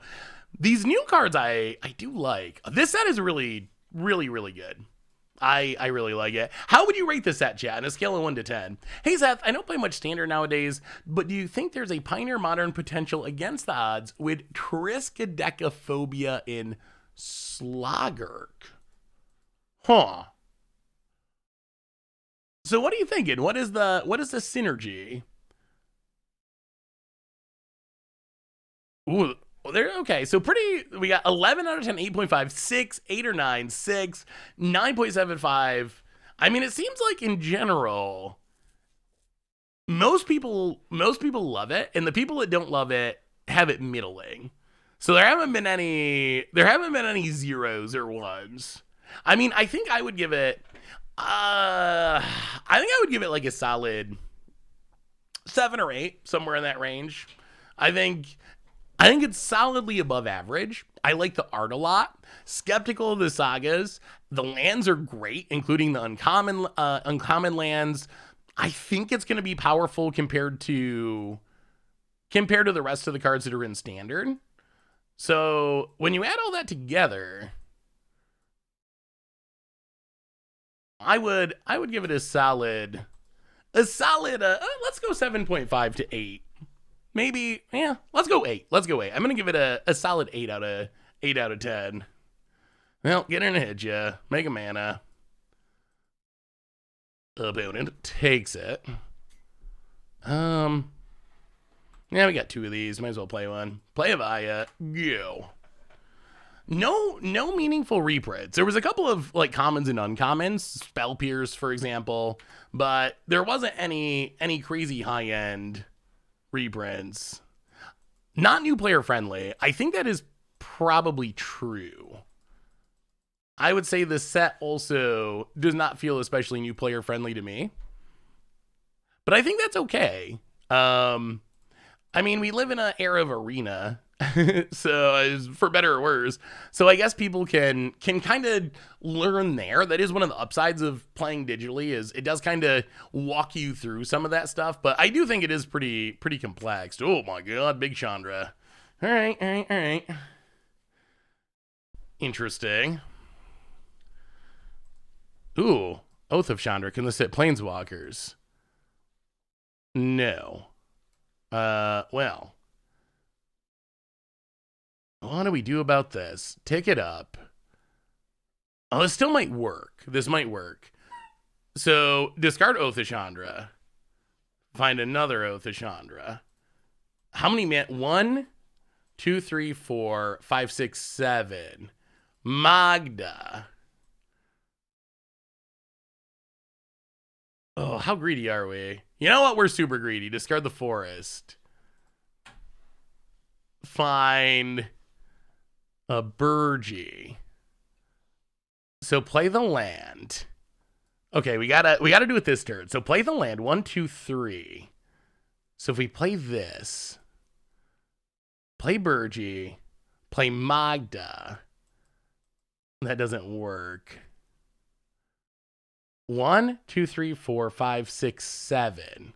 I mean, we got to kill the Chandra. That is the only thing that really matters. 1, 2, 3, 4, 5, 6, 7. Turns on Clothis. 5 power. Kill. I mean, that works. All right, so Burgee. Cast it. Play Domri. Make a mana. Take up Domri. Make a mana. Play Magda. Oh, that was a good. This is what the deck does when it works. Oh, that felt really good. I'm mainly excited because I want to have a decent green-black enchantment commander since Ikoria. Yumori will get their deck. Wait, what one's Yumori? Wait, what have we been talking about? Oh yeah, this is not a leak. They spoiled it on the stream. So the cards that we just saw, these are the ones that just came up on the stream. Invoke the Ancients, that wasn't on the stream, but that card is I think maybe the best Invoke. We got a new Myojin cycle, which is pretty exciting to me. Myojin are just really cool creatures. These are set booster cards, so not going to be in standard, but still kind of cool for commander decks. I would say in general, I mean, they're solid. They are probably comparable to the old Myojin. The blue one's probably the sweetest. Copy a permanent spell 3 times is a pretty sweet ability. The green one and the red one, they're fine. The black one seems pretty powerful. I guess the white one's not that bad either. Like, considering that it triggers on lands too, so you're gonna have a lot of permanents theoretically by the time you're activating this. This is probably making 10, 20 tokens, which you can't really complain about that. By far the coolest card though. Oh my goodness. Oh my god. Go Shanti of Life's Origin, the ultimate shrine commander. It makes shrines. Like, it's so perfect. It is so perfect for a shrine commander. Like, everything you can want. I think Wizards has learned. Remember back in the day when Wizards kept printing horrible werewolf commanders and everyone kept getting more and more disappointed? I think Wizards has learned with their commander design, because this card just what more could you want out of a 5-color shrine commander? Like, that is about it. Why didn't they make them have divinity counters? That is actually an interesting question. My guess is that they didn't have indestructibility counters back then when they first did them, or the original ones probably would have had it. Although it is a little bit anti-synergistic, isn't it? Because there's other things that care about divinity counters, so you can't synergize these with the other cards that care about divinity counters. Yashimaru, I mean, I like it. Hey, Bearby. Hey, Yashimaru. You want to come say hi to everyone? Are you sleeping? Oh, I was gonna get Yashimaru, I mean Bear, to come say hello, but I think he's sleeping. So Yashimaru, sweet, Ruthless Technomancer. This one is not in standard, right? I mean, I think it's still good. It's kind of like the really bad. This shows you how busted Dockside Extortionist is. Like, Dockside Extortionist, look at this compared to Dockside Extortionist. They're both rares from supplemental non-standard products. This is 4 mana. You ETB, sack another creature and get treasures equal to its power. So you actually sack one of your creatures and get some number of treasures. Dockside is 2 mana, and it probably makes more treasures than this. And you don't have to sack a creature. Like, that card is so insane. I think that card's almost likely, it's got to get banned, right? That card's probably going to get banned eventually. That's one of the most recent mistake commander cards that Wizards has printed. Are you awake, buddy? Hey, Bearby. Hey, Bear. Are you sleeping? You want to come say hi? People want to say hi to you. Come here. I'll give you a treat. You want one of these? Yeah. Come say hi. Yeah. Well, I guess you're not going to get to see Bear at the moment. Oh, he's too tired. Oh, wait. Bearby, come here. People want to say hi to you. Pioneer is good again. Pioneer is actually, like, really good. Come here, buddy. Bearby. He'll come eventually. Bear's his own man. Now we got the Bard class we will keep. People want to see you. Come here. He's like 5 feet away from me, and he's just staring at me, looking at my hand like, do you have food? Is there a treat? Is there a treat in that hand? Come here, buddy. Bearby, come here. All right. Not happening at the moment. I'll get him. I promise. You'll see him at some point. Hey, what's up, Megacarp? How are you? Get the dog. He's just looking at me like I'm crazy. I don't think he understands. He doesn't understand streaming. Doesn't understand magic. He just looks at me like, what are you doing? What is that thing on your head? Why do you sit in front of that glowing thing for so long? Oh my god. Yes, speaking of bear. Also last night was a weird night. So last night was a night that he got up on the counter and got the DiGiorno's and knocked everything down. Oh, you coming, bud? Here, people want to see you. Come say hi. Come here. Come here, Bubby. You're getting so big. Ready? You gonna get up? Ready? Ooh, there you go. Say hi to everyone. breathing heavily into the microphone. Bearby, see? Can you say hello? Here. You want your treat? All right, you could go. He is so huge. He's massive. Oh, MK, welcome to the Fishbowl. Thank you so much for your subscription. Big super for you. Thank you. Yeah, he's a biggin. He's a biggin. Oh, we get to get down our bard class. Oh god, this is the best. Opponent ops, sure. Yeah, he kind of always looks like that. He's mostly interested in food. That is about it. If you take your steak anything more than medium rare, I'm gonna puke. I don't really I like meat, but I don't like my meat bloody. In all honesty. So I do like eating meat, but I would say probably medium well steak person. We're playing Magic. There's actually Magic being played. Also a reminder that our sponsor tonight is Card Kingdom. And if you need some magical cards, you can get them at cardkingdom.com. Also, someone asked about spoilers.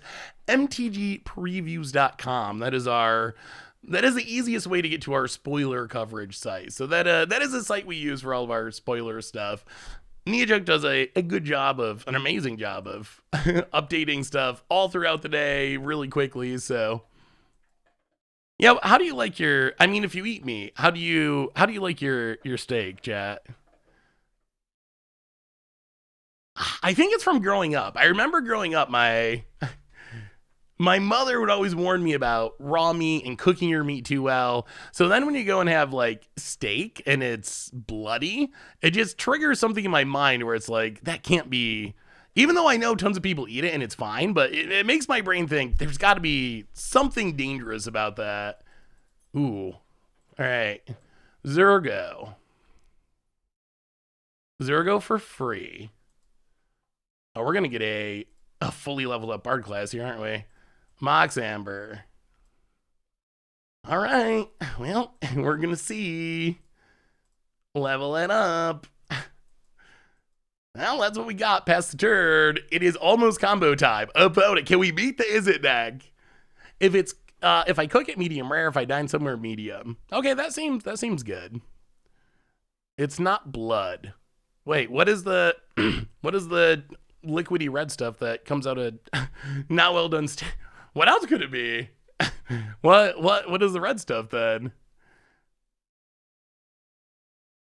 See, if I went to culinary school and I knew why it was safe, I would probably, well, I don't know, maybe it would still gross me out, but I would probably feel different about it. Myogen? Is that a troll? No way.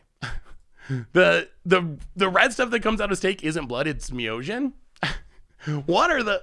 Oh, hey, Bearby, you're pawing on my headset. How are you, buddy? You want another treat? Is that what you want? Another treat? Are you going to say hi to everyone again? There you go. Opponent Optic. Mio Goblin. That's just his that's just his magic-y opponent. Passes. I don't know how I feel about this draw step stop set. That's a little concerning. Well, here we go. Can we win the game? Burgie. Draw 2. Oh, give us some hits. Xenagos. Oh, a little expensive. Little bit expensive. Okay.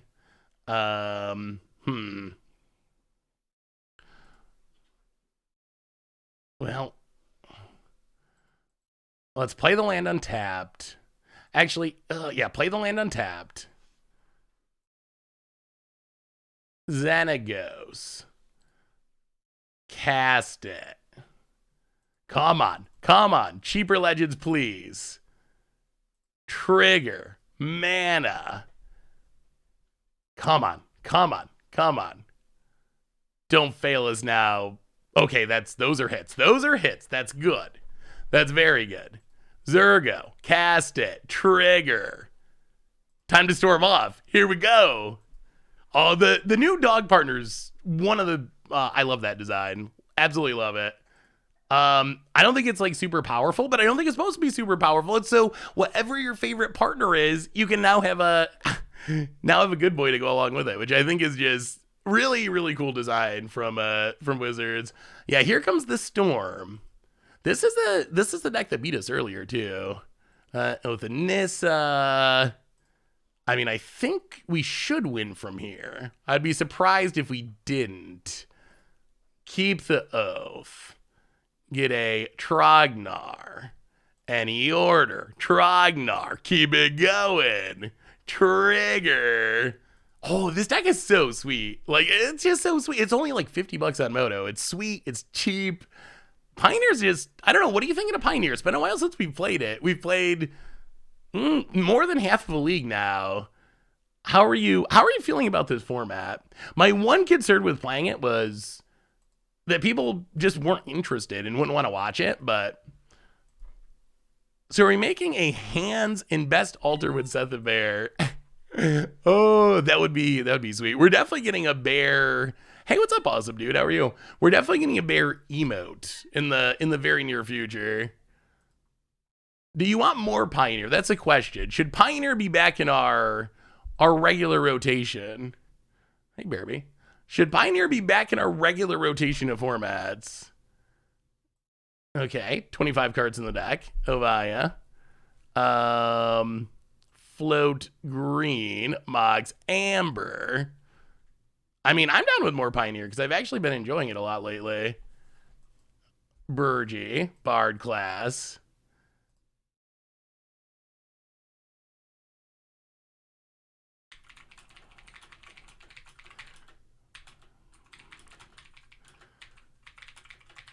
This deck's definitely fun. Pona was wondering about how we actually win. Rada.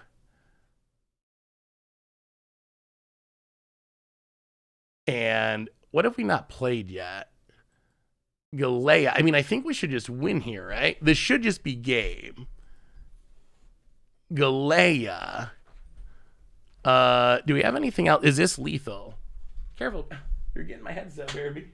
Hey, Bearby. You already ate all your bones. You already ate them all. Satyr. And Xenagos.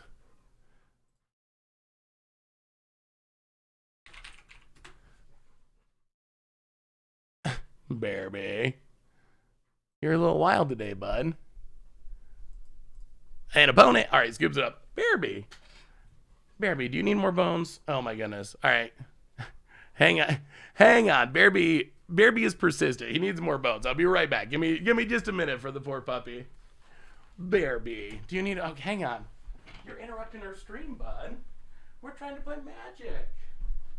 You're trying to play Magic, buddy.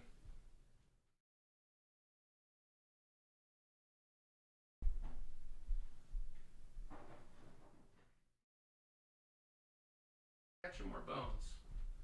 Well, you gotta be good while you do the stream, okay? There There you go. There you go. All right, I'm back. Bear, I have a big handful of bones, and I think we're good now. All right, so opponent is playing the Is It deck again. Well, I think that means fries and cinder vides. I mean, we would have won, right? Yeah, Bear, when he wants a treat, he can be pretty persistent. Me and my friends are having an argument over whether Blue March is good for protection, Commander. Thoughts? I think it's solid. You can use it offensively, you can use it defensively. I think that it's... Yeah, I mean, I would consider it at least. We would have had a pretty sweet attack. That is certain. Maybe we want the Clothis too. Xenagos out and Xenagos and what? Arata, maybe? And we can probably go on a 1-drop. Ovaya, maybe. All right, run it like that. Yeah, historic. I wonder. Ooh, new card alert. I wonder if Kamigawa will give it enough new legends to work in historic. Colossal Sky Turtle. Oh, 7 mana Simic Turtle with flying. Okay, sure, I guess. Ward 2, channel, 1 in a green, discard it, return target creature card from your graveyard to your hand. Channel, 1 in a blue, discard it, return target creature to its owner's hand. That actually seems pretty good. I mean, 2 mana bounce a creature, 3 mana get a creature back to your hand, or a finisher. At least seems like a really good payoff. Yeah, for Artisan, limited, a lot of flexibility. Plus, it's a colossal flying turtle, which is kind of hilarious. I like it. I mean, I don't think it's gonna be good enough for standard, but ooh. We do have a Bard class. It's hard to mill a hand with Bard class because the Bard class is just so important to what our deck's trying to do. So, what's your favorite card from the set for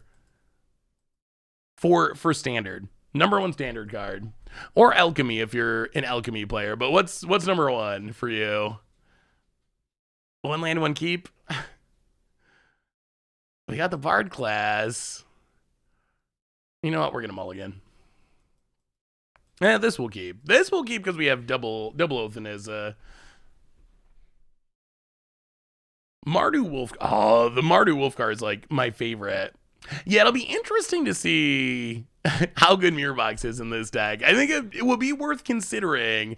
Definitely considering revisiting it once we get Mirror Box, because it does seem really fun. I want to revisit Karth too. Karth with Mirror Box is also high on my list. I think, could you imagine having multiple Karths on the battlefield and then multiple of the same Planeswalker? It seems just so good in that deck. Stomping Grounds. Sure, we didn't need a land past the dirt. The Hasty Rabbit I think is good. I know it's a random uncommon, but I think Rabbit Battery's actually just like a legit good card. I think it actually is. I think it actually is just straight up a good card. I'll play the land untapped. Oh, Cindervines. We'd be pretty unlucky if our opponent could flip it this turn. About it. All right. Number 1 non-standard, non-commander card. So I don't know what format's your favorite. Historic, Pioneer, Modern, Legacy, whatever you prefer. What's your number 1 card for non-rotating formats, but not commander? All right, Chart a Course. Sure. Wandering Emperor. I cannot wait to play with that card because I really am not sure how good it is. I think it's got to be good, but it's also weird enough that I really want to try it and see. Well, we need, all right, greed mode.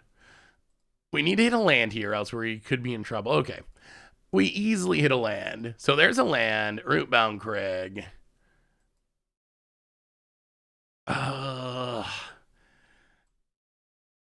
Do we just fry this, or do we play it a little more greedy? Lightpaw is so sweet. That card is just so sweet. That's one that I cannot wait to build around either. I mean, Boseju's busted. Boseju is, I think, going to get things banned. Do you think Reality Heist can replace Thoughtcast in Modern Affinity? I'm skeptical. I think Affinity in specific...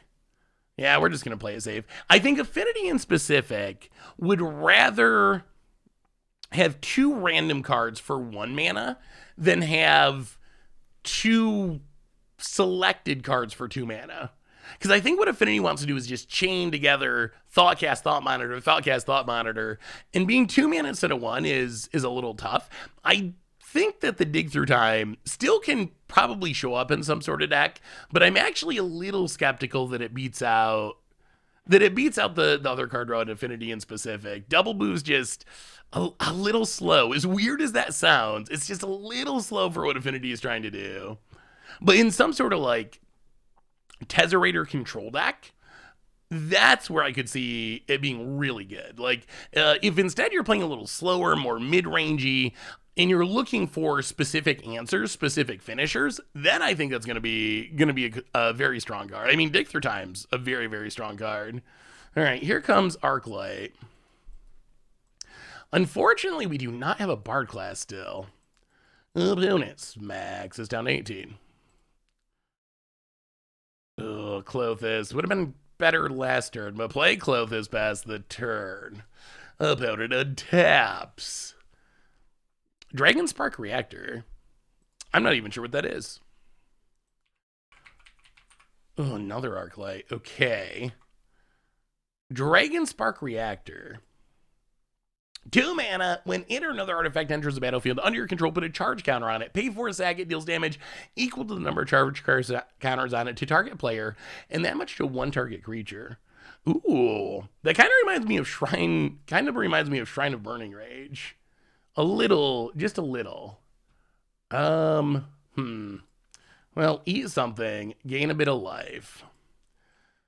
Mox Amber.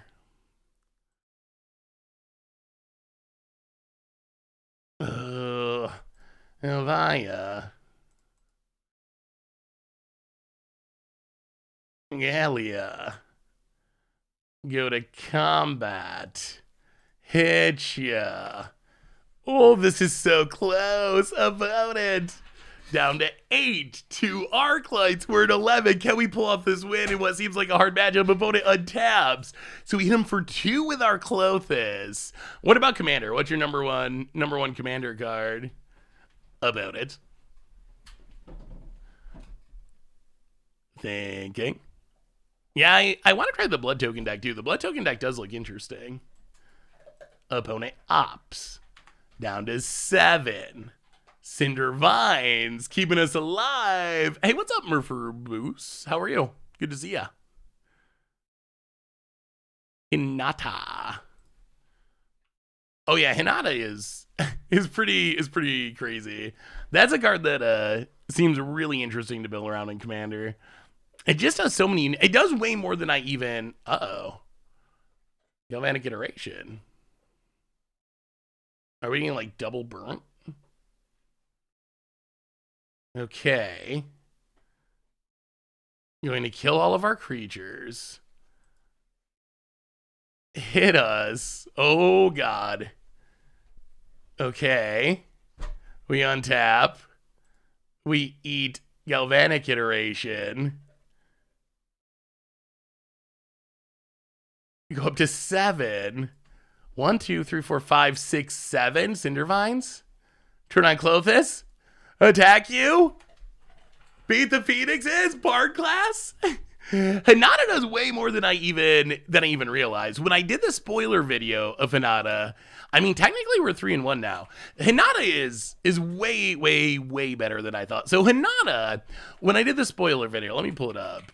When I did the spoiler video, I focused mostly on I focus mostly on, okay, X spells, reducing the cost on strive spells, of big X spells, but it does some really interesting things even in standard, just like the kicker cards.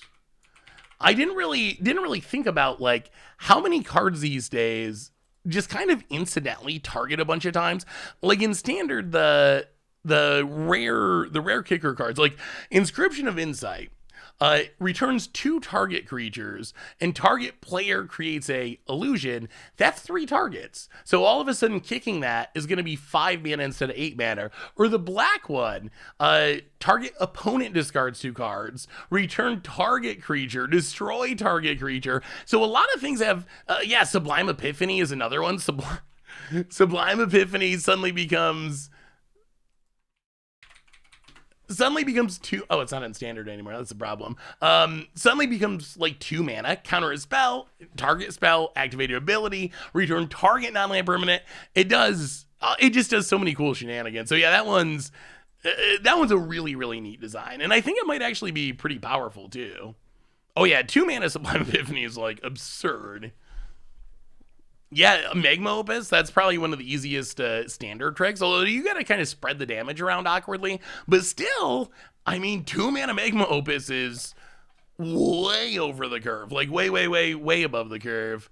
Also, Bears eating. The kids are eating tonight officially. We're 3-1, or 3-1, with Bard class. We are not keeping this hand. Not even close. Bard class, please. Ooh. All right, we're keeping. We need a red source, but we got the Bard class. All right, what are you up to, opponent? Thrabes. Ooh, white weenie of some kind. I mean, see, the Pioneer meta is like pretty decent. Like, we did play Is It twice, but we've played a bunch of different decks. We've played aggro. We've played kind of spelly mid-range. We've played combo. It seems like it's in a good spot. Crackle with Power is pretty good, although it's expensive enough that it's still going to cost a decent amount of mana, even if you get it going, but it is cool. Hey, what's up, Silas? How are you? Variant for the 58th month. Welcome to the Fishbowl. I do love 3-Minute Inspector. 3-Minute Inspector, like, it's just a really good card. It's just solid. Thrabes is like it's almost never bad. Was that intentional? Oh, yep. Apparently, opponent grows the door. So opponent's playing humans. Okay. Yeah, we might be a little slow here. We lost the die roll. Opponent's off to a very, very fast start. To be honest, for standard, Invoke the Ancients feels like the most straightforward card to predict seeing play. Great curve topper, 8-10 trampling stats, reach in case of Goldspan. Yeah, I mean, it blocks Goldspan, it has evasion. It's really, really, really, really good. Well, Bard class, I guess. Oh, just too... A little on the slow side. Pass the turn. Like, we're gonna have to win the game next turn if we live, and I don't know. Especially since we're gonna have to spend 2 mana to level up. I don't think we can win next turn. And we don't even have card draw mode, so we're not gonna win next turn. Yeah, we're super dead. Probably my most evil thought was Candy stuff with Ishith the Two Heavens. I want to try to ramp out with stuff like Sword of the Animus, the card that lets you check the top of your library, play it if it's a land, and then a bunch of Annihilator Eldrazi going mean with the attack triggers. Yeah, Ishin is the first commander I'm going to build, I think. I want to build a new Shrine Commander now, but Ishin, like, attacking Panharmonicon is just... Oh, that's right up my alley. Tingello, first time sub. Welcome to the Fishbowl. Thank you so much. That's a big one. Thank you so much for your subscription. Big super cheer for you. Thank ya.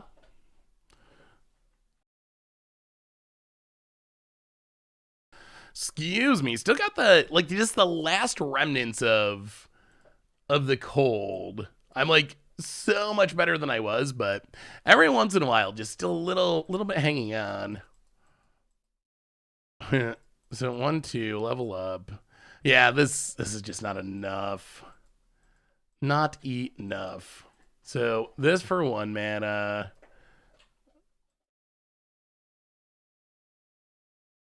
Play Bolas or Domri Anarchabolas. Ticket up. Add a mana. Stomping Grounds. Xenagos. Yeah, this it just fizzles. Two aggro. Hey, what's up, Gore? How are you? Good to see you. Good to see you. Have they spoiled alchemy cards yet? So alchemy apparently comes like 6 or 8 weeks after the normal set. So I don't think we get alchemy spoilers yet. I think that my understanding is we'll get the normal set. The normal set will release. We'll get to play with it for a while, and then after 6 or 8 weeks, then we'll get it. Hey, what's up, Tygark? Good to have you. Thanks for popping your head in. More like a month. Yeah, I mean it could be. That's what they said initially was 6 to 8 weeks, but who knows? You never know with Wizards and scheduling. Are you hyped for alchemy or the opposite? No more spoilers? Are you done, Riorty? Just done with spoiler season? What else can we cut here?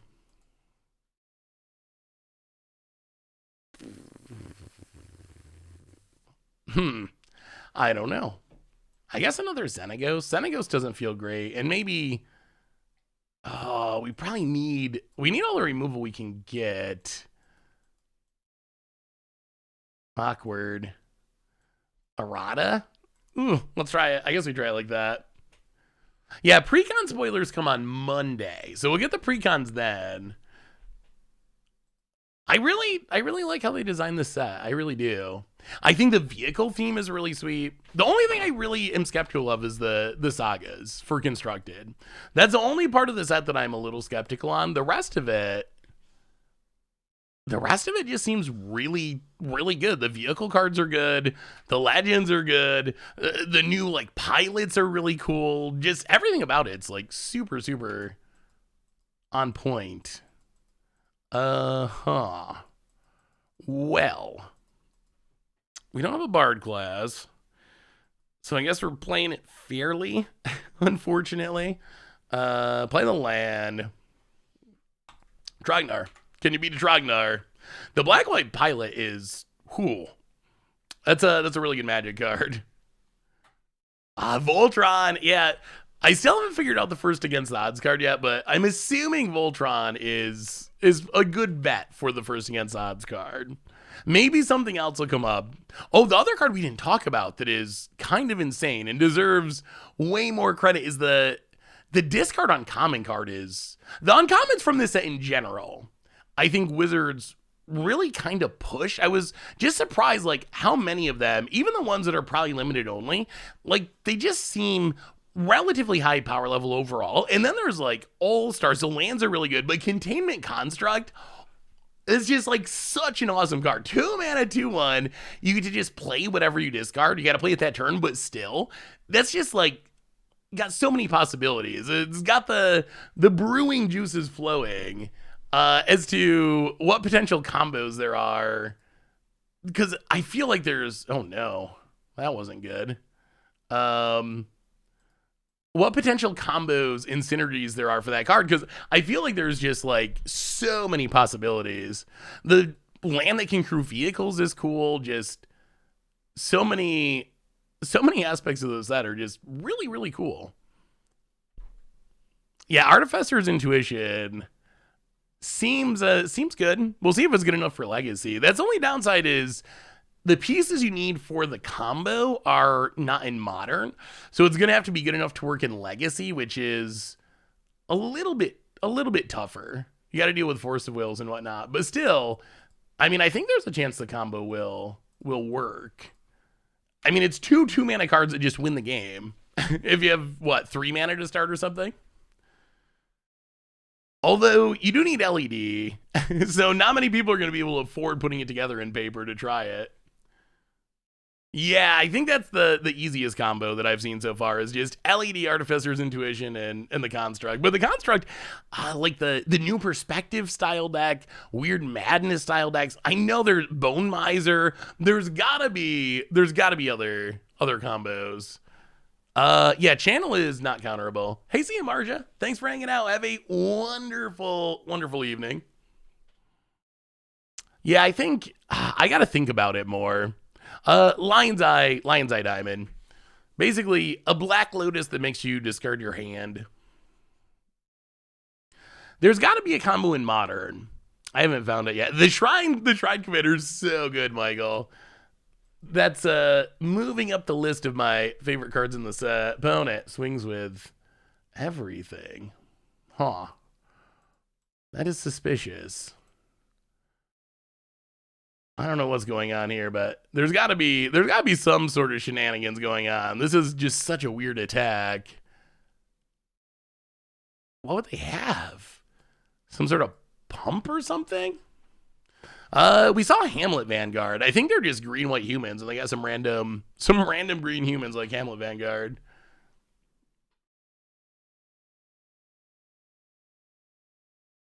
Could you please explain how the LED combo works with Construct? Ooh. All right, so bear with me, but I will explain to you how the combo works. So LED is actually the support piece. The main combo piece is Artificer's Intuition. This card that has been screaming to be broken for ages. It's a card that it just seems breakable, but has never actually been broken. Well, maybe there are no shenanigans, but I will walk you through the combo in just a minute. Thalia. Okay. The opponent passes. Really good at drawing his Ovias. Well, 1, 2, 3. Oh, the Chandra. Kill the Thalia. Pass the turn. Ooh, clunky running. So here's the combo. Artificer's Intuition. 2-mana enchantment. You can pay 1, discard an artifact, tutor up an artifact with mana value 1 or less. Containment Construct. If you discard a card, you can exile it and play it this turn. So the main combo is this. You play Containment Construct. You play Artificer's Intuition. The rest of it's all going to be in your deck, starting with Lion's Eye Diamond. Lion's Eye Diamond is just literally Black Lotus, except you have to discard your hand. So what you do is you discard a random artifact to Artificer's Intuition to get Lion's Eye Diamond. Then you discard the Lion's Eye Diamond to Artificer's Intuition to get another Lion's Eye Diamond. And then, this is where it gets tricky. What you have to do is play one of the Lion's Eye Diamonds with Containment Construct, and then you activate Artificer's Intuition, but you maintain priority. So you keep the trigger on the stack. So you have the trigger to tutor up an artifact on the stack. And with it on the stack, you crack your Lion's Eye Diamond to make a bunch of blue mana. And then you let it resolve and get a Lion's Eye Diamond. And you just keep going through that loop. So if you track it with the trigger on the stack, you're going to get the card you need to keep discarding to Artificer's Intuition. After you get all 4 Lion's Eye Diamond, you've made like 7 extra mana or something, like a big chunk extra mana. So you can tutor up Elixir of Immortality. You tutor up Elixir of Immortality, a 1-mana artifact that you pay 1 to... Oh, come on, Elixir. It's 1 mana to cast, 2 mana to crack it to gain 5, and shuffle your graveyard into your library. So you tutor that up, you discard it, then you cast it, then you shuffle all the Lion's Eye Diamonds back in, you keep going through that loop, you make infinite mana, you gain infinite life, and eventually, after you gain infinite mana, then you are able to tutor up Walking Ballista and deal infinite damage. So basically, if you play Artificer's Intuition in Containment Construct, and you have any random artifact in hand, and you have, I think you need 3 mana to start. You need 3 mana to get the process started. You win the game. You go infinite life, you go infinite mana, you go infinite damage, which is pretty sweet. The only thing is, it's legacy only, because we don't have the pieces to do it in Modern. We don't have Lion's Eye Diamond. There isn't a substitute for that actually works that you can find with Artificer's Intuition. So it would have to be in Legacy, and in Legacy, Force of Will's a thing. So combos can be really, really good in Legacy, but Force of Will kind of keeps them in check because Vintage also works. Because Force of Will just can keep them in check. So I think that it'll be playable, potentially, but I don't think it's gonna like break the format in the sense that it would need to be banned, just because if any combo gets too good in Legacy, everyone just plays Force of Will and counters the combo. So there's kind of a natural checks and balances to stuff like that. But I do think like 2 cards that cost 2 mana that go infinite, that seems like the kind of thing that could actually be real. Well, the main problem is that we can't tutor up Diamond Lion with Artificer's Intuition. Artificer's Intuition only tutors up stuff that is mana value 1 or less. So that's kind of the problem. Like, otherwise it could potentially work, but we wouldn't be able to do the loop we were just talking about. Maybe there's something else we can do with Diamond Lion. But yeah, the mana value is kind of the sticking point. Opponent goes attacking. Well, sure. Could really use some more mana or a Bard class or something. Opponent. Sacks the Clue, Dauntless Bodyguard. Alright. There is the other downside to playing Bard class is you end up playing a lot of 4 of Legends, and we're seeing the punishment here where this draws gave us 4 of Ayaparishis, and we just have all these cards in hand that we just can't cast because of Legend Rule. So I'm sure there is, yeah, it is servo time. I'm sure there is a combo in Modern. There's gotta be. I just haven't figured out exactly what it is yet. Oh, did Artificer's Intuition get bought out? I didn't actually realize that. I will say the Artificer's Intuition feels like the kind of card that I've thought for years. Like, the effect seems like the kind of thing that could be broken. There's, does anyone know who Greg Hatch is? Gregory Hatch? I don't know how many old timers are here. There was this player, if you watched, like, SCG 10 years ago, Gregory Hatch played a lot of SCG events and would always play just these crazy awesome decks in Legacy. Some of my favorite decks at the time when I was, this was a long time ago when I was kind of learning to brew and whatever. So it was, yeah. And I definitely remember him showing up. Mono Blue Martyr might be the most famous one, but there was also a Salvage Titan Artificer's Intuition combo deck. There's an awesome deck tech for. I don't know if it's still on the internet somewhere on the SCG like YouTube, but he did a deck tech on it and he was super entertaining. The way he explained the deck was super entertaining. The deck was super cool, and it was all these just like crazy things he was tutoring up with the Artificer's Intuition to eventually get a Salvage Titan. And yeah, is it still up? We might have to watch it. That's one of my all-time favorite deck tags. It's just, he's great. The deck is great. Everything about it is just like one of my favorite things in Magic. Like, you can tell that he just loves it, and he loves this crazy brew that he built, and he's so passionate about it, and the way he explains it, and just everything about it is just it's what I love about Magic. Like, everything that I love about Magic just kind of like comes out in that deck tag. To Bunker, welcome to the Fishbowl. Happy Thursday to you. Thank you for your subscription. Oh God. Oh boy. Well, this was an awkward draw. Oh, I guess we should have made a servo, right? I mean, it doesn't really matter at this point. We just ran incredibly clunky in that last game. Oh, up to $45. Oh, so what do we learn about Bard class? We ended up going 3-2. Which is fine. I think the Bard class, I would say, so we got a treasure chest open. The kids are eating. I feel like Bard class, it is the kind of deck that we saw the great combo turns where it just goes off. It has these amazing turns, but it also has some consistency issues. We saw the not drawing Bard class issue in some games, and then in that last game, we saw the you draw all the copies of the same legend. and it runs just really, really clunky, and there's not a whole lot you can do about it. I think it's a deck that will keep getting better and better.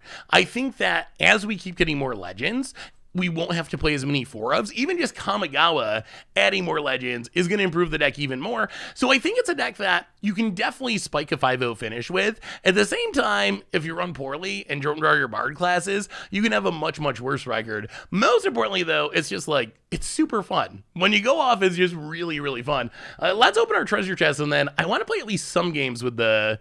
I want to try the Blood Token deck at least, because the Blood Token deck looks sweet too. Ooh, treasure chest 1 of 1. 25 play points, so that's good. That'll help us get in our next league. Mardu Ascendancy. Mid-tier Ascendancy, I would say. Not Jeskai Ascendancy. Didn't really see a ton of play, but it's not horrible in the right commander deck. Anyway, let's try at least some games with this Jund deck, because I want to see. This deck also just looks really interesting, and that's one of the things that has drawn me back into Pioneer. Is if you just look through the Pioneer deck list on Goldfish, there's a lot of just weird brews that show up that are good enough to actually like win some games. So this deck, Jund Herald, this is built around the Herald of Anguish. Herald of Anguish, if you don't remember this card, it has Improvise. So even though it's 7 mana, you can tap artifacts to reduce its cost. Basically, convoke for artifacts. So we can get it down to 2 mana. It's a 5/5 flyer that makes your opponent's discard on your end step, and you sack artifacts to give a creature -2/-2. So what this deck is trying to do is make a bunch of artifacts, mostly blood tokens, with things like Voldaren Epicure, Blood Tithe Harvester, Blood Fountain, Deadly Dispute, Old Rusting. These are going to help us turbo into the Herald of Anguish. Then we play the Herald of Anguish and start attacking our opponent's hand, sacking the random blood tokens to kill our opponent's creatures. We also have Rurik Thar. So if we run into the Lotus Field Storm deck, we just play Rurik Thar, and they pretty much can't win. So that's the plan. It's like all these weird blood token synergies held together by Herald of Anguish at the top end of the curve. So yeah, Herald of Anguish is definitely a cool card as well. So I don't know if we'll get through a whole league with this deck, but I want to at least try it and get in some games with it. With all the new artifacts and vehicles in Kamigawa, do you think a Braid will once again be a 4-of in nearly all red decks? I think that Artifact Hate, like a Braid, going way up in value. Not only do we have a lot more artifacts and vehicles, they're good. This isn't a case where Wizards just printed a bunch of bad vehicles that no one's gonna have to worry about in Standard or whatever. They're actually really, really strong. They're above the curve stats wise, so I think we're gonna see a lot of vehicles seeing play. I think this is a set that's gonna change Standard. I think that when you combine the power level of the best cards in this set with the fact that Wizards just banned a bunch of stuff, I think we're going to see a Standard shakeup. I think that Kamigawa actually is going to have a meaningful impact on the format, and that's exciting to me. Although the only thing is, Standard is so... Like, what do we play? So we get all these new cards. Do we play Standard or do we play Alchemy? I mean, obviously, we'll still play Pioneer, we'll still play Modern, because I love older formats, so we'll definitely be doing that too. But when it comes to a Standard-like format, that's something that's been keeping me up at night lately, trying to figure out which one of those to play, because it really goes back and forth depending on who you talk to. Like, some people massively prefer Standard and are like, never play Alchemy. Other people are like, never play Standard, Alchemy is strictly better. It's it definitely makes it tricky. Yeah, the wildcard issue is a big one, although that's an arena problem. I was thinking about that today because since I've been playing a lot of Pioneer and kind of loving it, it's been making me want Wizards to get it on arena.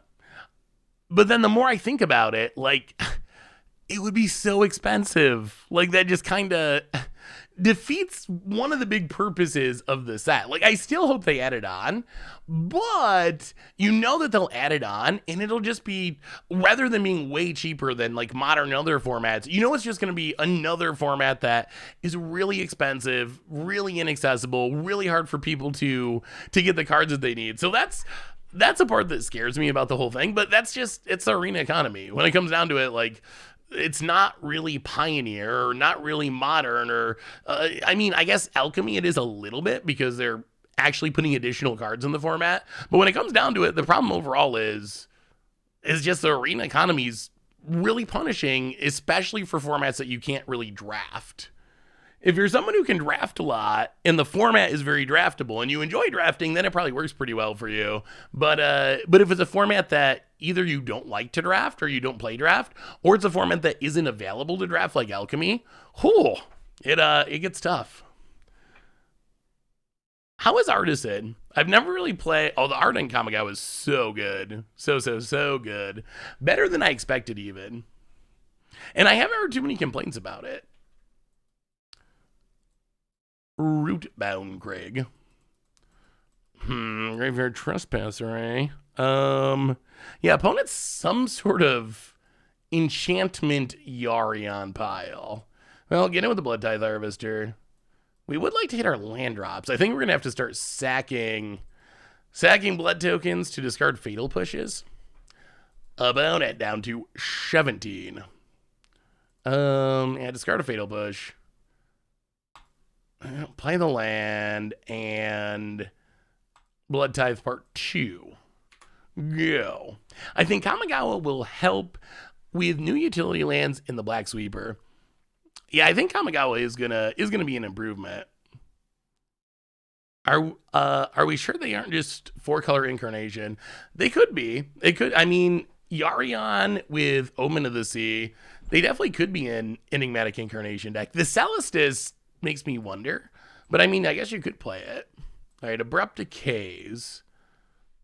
Well, we're gonna keep.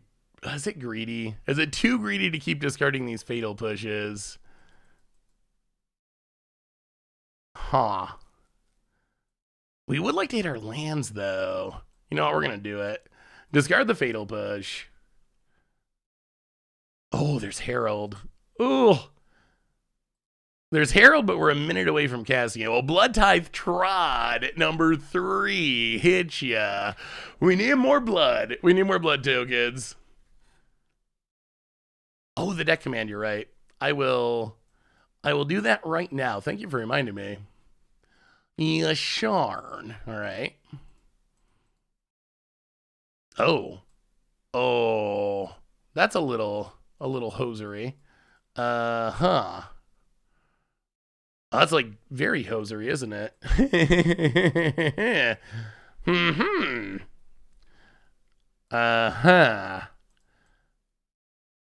Well then, Blood Fountain.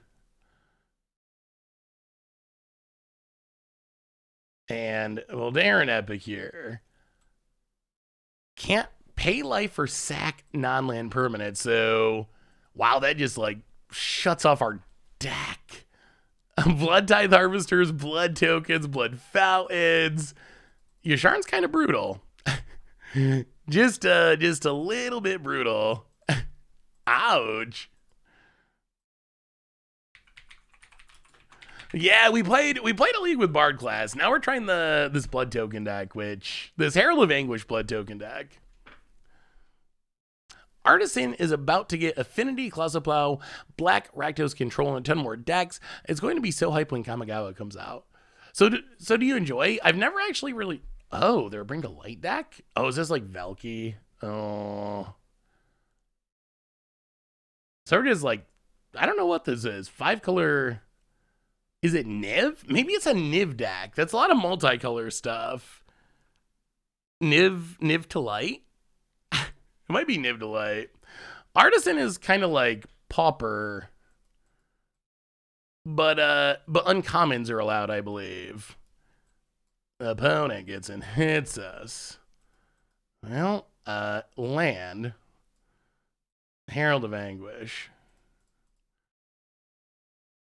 Well, Herald of Anguish is good. We'll see if it's enough. This Yasharn just. It shuts down Herald of Anguish. I kind of regret discarding those fatal pushes. We could have ended up using them.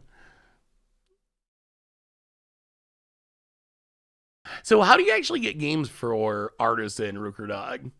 Like through a Discord or something? Because there's not really an artisan option officially, right? At least not all the time.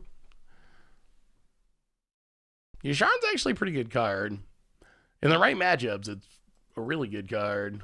Ugh. It's got to be a Niv deck. So much multicolor stuff. So normally, if it wasn't for Yasharn just hard hosing us, we would just blood funnel back the Herald of Anguish and do it again. But the Yasharn is just owning. It is owning us. Can't cast that. Yeah, all right. Huh. Okay, well, apparently we need more ways to kill Yasharn. Hey, what's up, Max EJ? How are you? Good to see you. Good to see you. I wonder if Artisan is why Pitiless Plunder is like $15, although that card was a mistake. They forgot to put the non-token part. Yeah, I mean, so Artisan is just a arena format.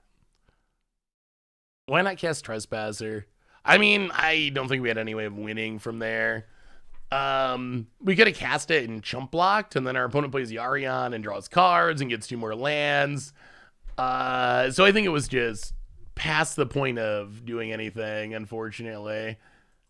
How do we stop? Like, we were in great shape, except for we just cannot beat a Yasharn, apparently. I don't even know if our sideboard, is our deck just, like, not built to play against Yasharn? Huh. I don't know what we do about that. Like, none of our sideboard stuff kills Yasharn either. That seems troubling. I mean, I guess Fatal Push, if we leave our mana up, can get it with it on the stack. Huh. But yeah, that just like shuts down the entire plan of our deck. Huh. All right, well, I guess bring in some go blanks or not like that. Yeah, it might just be that we can't beat Yasharn. Pitiless Plunder, I think, is mostly expensive because of Commander. It's a pretty good combo piece in Commander decks and fairly popular in Commander. Ooh. Whee! Herald of Anguish, Toron in 1 land. I think we will mulligan. We do want Herald of Anguish, but we would like other things as well. Well, double go blank could just win. Like, 2 go blanks is a lot of discard. Sorin's not bad. Old Rusting, yeah, could be good. Triome, pathway on green. Go about it. Yeah, I don't think we can slaughter games Yasharn. That seems like it's asking a bit too much. Well, 1, 2, 3. Old Rusting. Go. If our opponent plays Yasharn here, I swears to gods. How much is this deck on Moto? That's a good question. The Bard class one was like 50. This one is a little bit more, 148. Mostly because Sorin is apparently pretty expensive. Thoughtseize is 50, and then a single Sorin is 30. I don't think the single Sorin is necessary. It's just like a random sideboard card. So I think you could definitely play the deck without the Zorin. All right, Old Rusting, mills a card.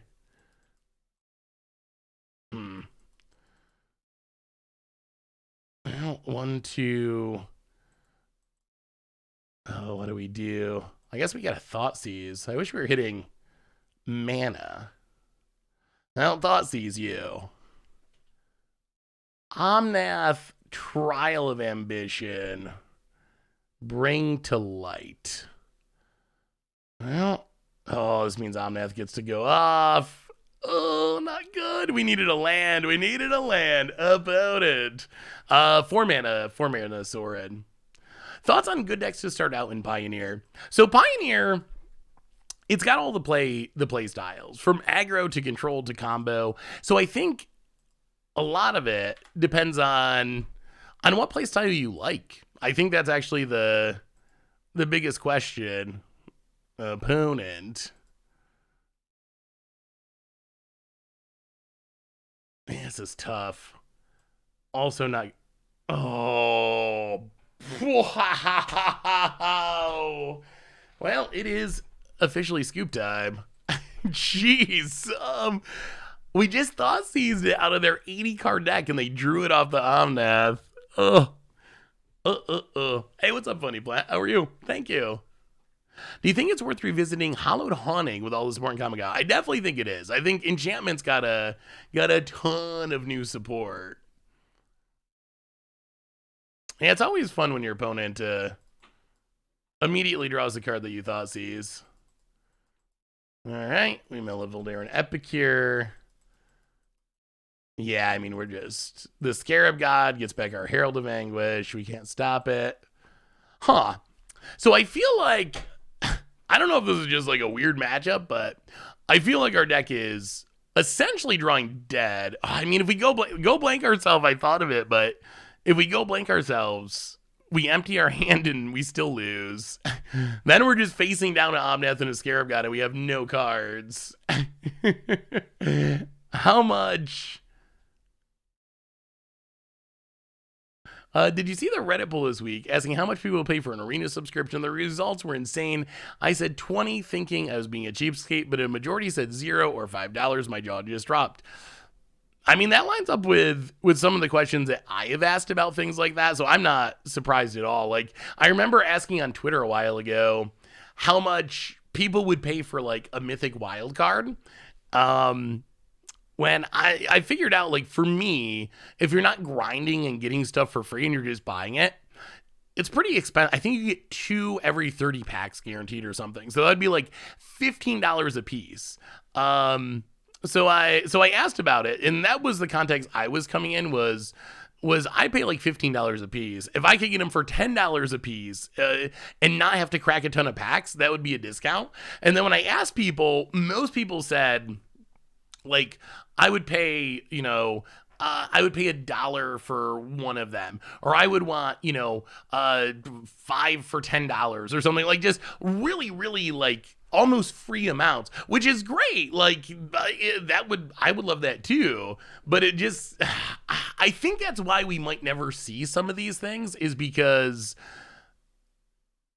Wizards makes a ton of money now, and the gap between what most people in the community would want and what Wizards would feel like they could afford or would want to afford is just so huge. Like, I would assume Wizards, if they were going to do a subscription service, I think $20 a month would be... I think that would be cheap based on what Wizards charges. Like, we've had a few events on Magic Online where Wizards charges around I think it's $25, and you get all the cards for like a couple of weeks. So based on that, I would say if Wizards ever did do it all the time, and I don't even know if they would, but if they did, I would be expecting them to be starting at like $40-50 a month, like some relatively high amount. So I think the difference between what the community would accept and what Wizards would actually put forward, it's so big that I don't know if we ever have it happen. Like, I would love for it to be $2 or $5 or some really, really cheap price. That'd be great for all of us. But I think Wizards, they make so much money with the current system. How do we convince Wizards that it would be in their best interest? Or would it even be in their best interest? Like, that's the tricky part. How do we get Wizards to believe that they'll make as much money doing it that way over the long run? And I guess it would start with trying to convince them that they'll get more players. But even then, the gap is just so big. Like, if Wizards is selling wild cards for $15 a piece now, getting them to sell them directly for $10 or $7.50, you might be able to argue, like, okay, like, sure, you're going to make less money right now, but think of all the people that'll be doing this. You're going to get a ton more people playing. Those people are going to spend more money, so you're going to make more money doing it this way over the long term. So that seems like a possible argument, but if you're trying to argue from going from $15 to $1 or $5 for $1, you're going to have every person in the world playing Magic to make those numbers work, I think, from Wizards' perspective.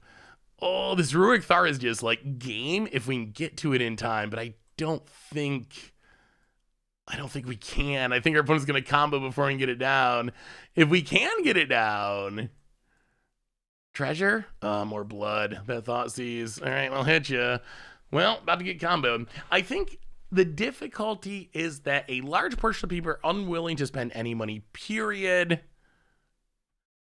Are unwilling to spend any money, period. So they feel like they have to milk the people who spend. I mean, I think that's probably pretty true. Fatal push, not ideal. Well, blood token.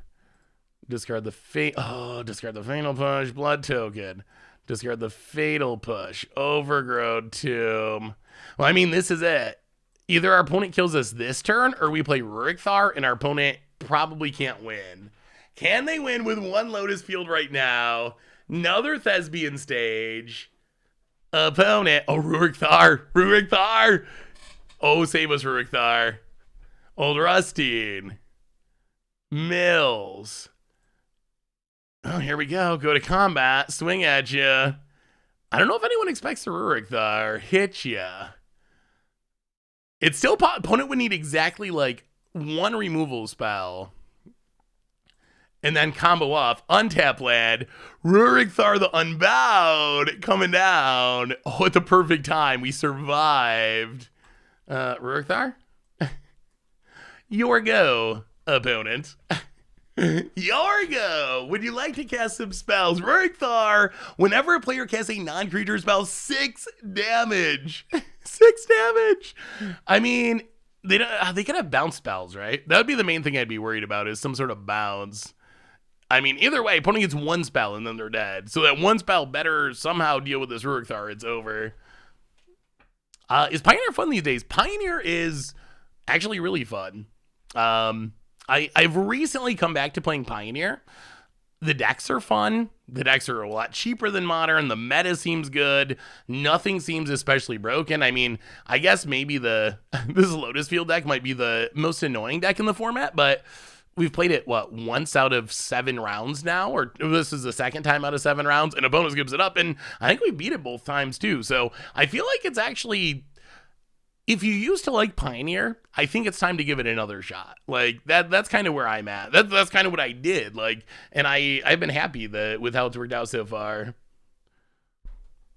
I feel like people have an unrealistic expectation about being able to play as many different brews as they want for both free and time and money.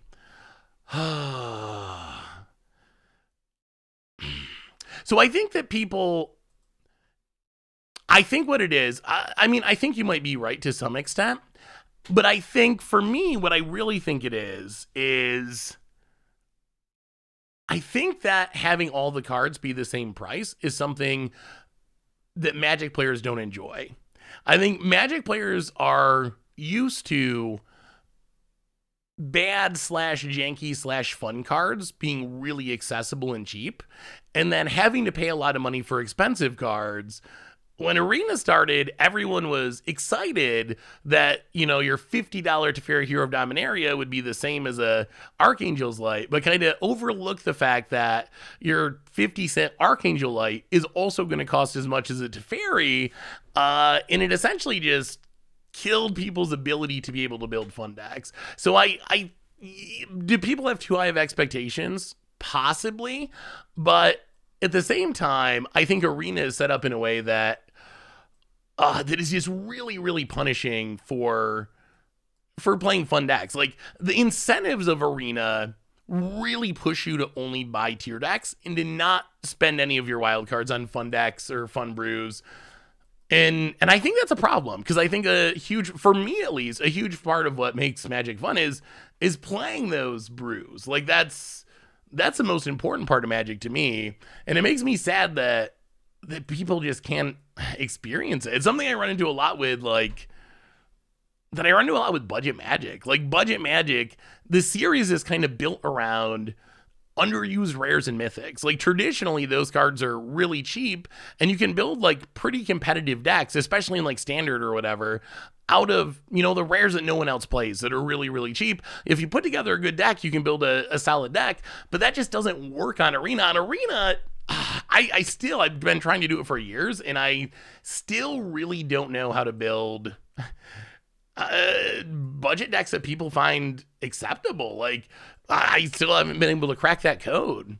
Like, if you go with like 15 rares as your budget, you kind of just got to play monocolor. Or I tried to build like this wizard deck a couple weeks ago, and it had almost no rares in the main deck. But if you had to play, especially for an aggressive deck, you need like 8 dual lands just to kind of make the deck function and kind of have a chance to compete. And then you just have no budget left to do anything else. So yeah, Phil's video did have some very, very good points about stifling creativity, I would say. But I don't know what the solution is. I mean, the solution from the perspective of players is really easy. Just make it cheaper. And I would love that. But I don't know if Wizards views that as a solution.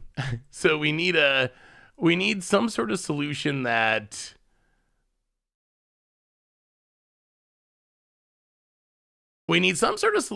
works for players and for Wizards, and I just don't know what that is. I mean, I think dusting would be a good solution, although there's also people who push back against that. Like, I'm a big supporter of dusting, but then if you mention dusting, there's people who are pretty adamant that they think it'll make the economy worse, or it's just as predatory or whatever, which I don't really see how it can be just as bad because you have more control over things. So it's hard for me to see how it could be equally bad to what we have now. But I do think, I mean, maybe it's not perfect either. How is Yu-Gi-Oh? I've never played Yu-Gi-Oh.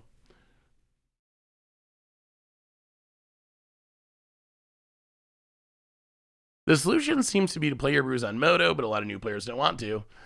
And I mean, to some extent, I can't blame them because I think Arena was designed specifically to get new players into the game. So I can't blame new players for not wanting to, play on Moto, which admittedly does look really old. I love it. Like, Moto works amazingly for me, and I will preach the virtues of Moto to anyone who will listen, because I actually think it is a really good option for a lot of players. But for someone who, played some Hearthstone and wants to check out Magic, I can see how jumping to Moto would be a pretty big jump, just like visually and trying to learn the client. So Master Duel just came out on stream. If you want to try it out, it's free and you get a few decks. Just know that 90% of the meta is OTK combo. See, I don't know Yu-Gi-Oh! Like, at all. So it'd be interesting just to see what it was like. I saw some video. What made me think of it is I saw a video of a Yu-Gi-Oh! Player. Of a Yu-Gi-Oh! Player reading Magic cards, and trying to guess if they were good or not, and that got me thinking of the possibility of trying it out, just to see, trying out some Yu-Gi-Oh! Well, play the land bastard. It was actually kind of funny. I kind of want to. No, it was someone I wasn't familiar with, a Yu-Gi-Oh! Channel. I almost thought about trying to do it on stream with Yu-Gi-Oh! Cards, because it looks like that what the video was. Like, they kind of did it on stream, and one of them didn't know Magic, and Magic cards would pop up, and the chat was kind of like yelling at them, and there was someone else who knew both and was telling him if they were right or wrong. It would be kind of funny to do for a stream with someone, one of you probably, that actually knows about Yu-Gi-Oh! Cards. Just give me cards to look up, and I don't know if I could. I've never even really read Yu-Gi-Oh! Cards. I remember I bought Pokemon cards once. That was the worst decision. Back when I was buying and selling collections, there was this huge collection of Pokemon cards that I knew was profitable. It was really big, and I knew I could like sell them for bulk, and I would basically be able to, it was someone just wanted to get rid of them. So I knew I could sell them for like bulk prices and be able to make money out of them. I did not consider how hard it would be to even know like the rarities of cards or anything without knowing anything about the game. It was Oh my god, I probably spent a week just like trying to figure out what card was what. Is it what set is what? Like what rarity is what? It was an absolute disaster. And then I realized that Magic actually used to at least do it pretty cleanly. Like compared to other games, it was actually pretty easy to know like the rarity of a Magic card, even a set. Magic's gotten a little bit worse lately with all these secret layers and stuff. It's gotten trickier, but it used to be like way more straightforward. This is interesting. Now we got to figure out what we can name. What we can name that wins us this game. And I don't know what the answer is.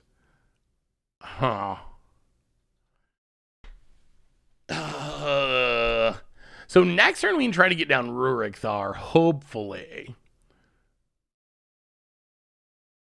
What is the any guesses? Aerial Grazer?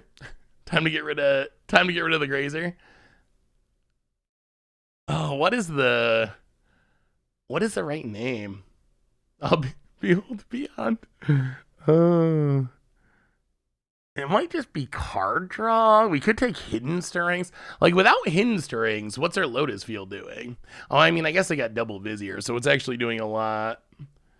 Ultimatum, Fae, yeah. All right. We gotta cast it. Slaughter Games.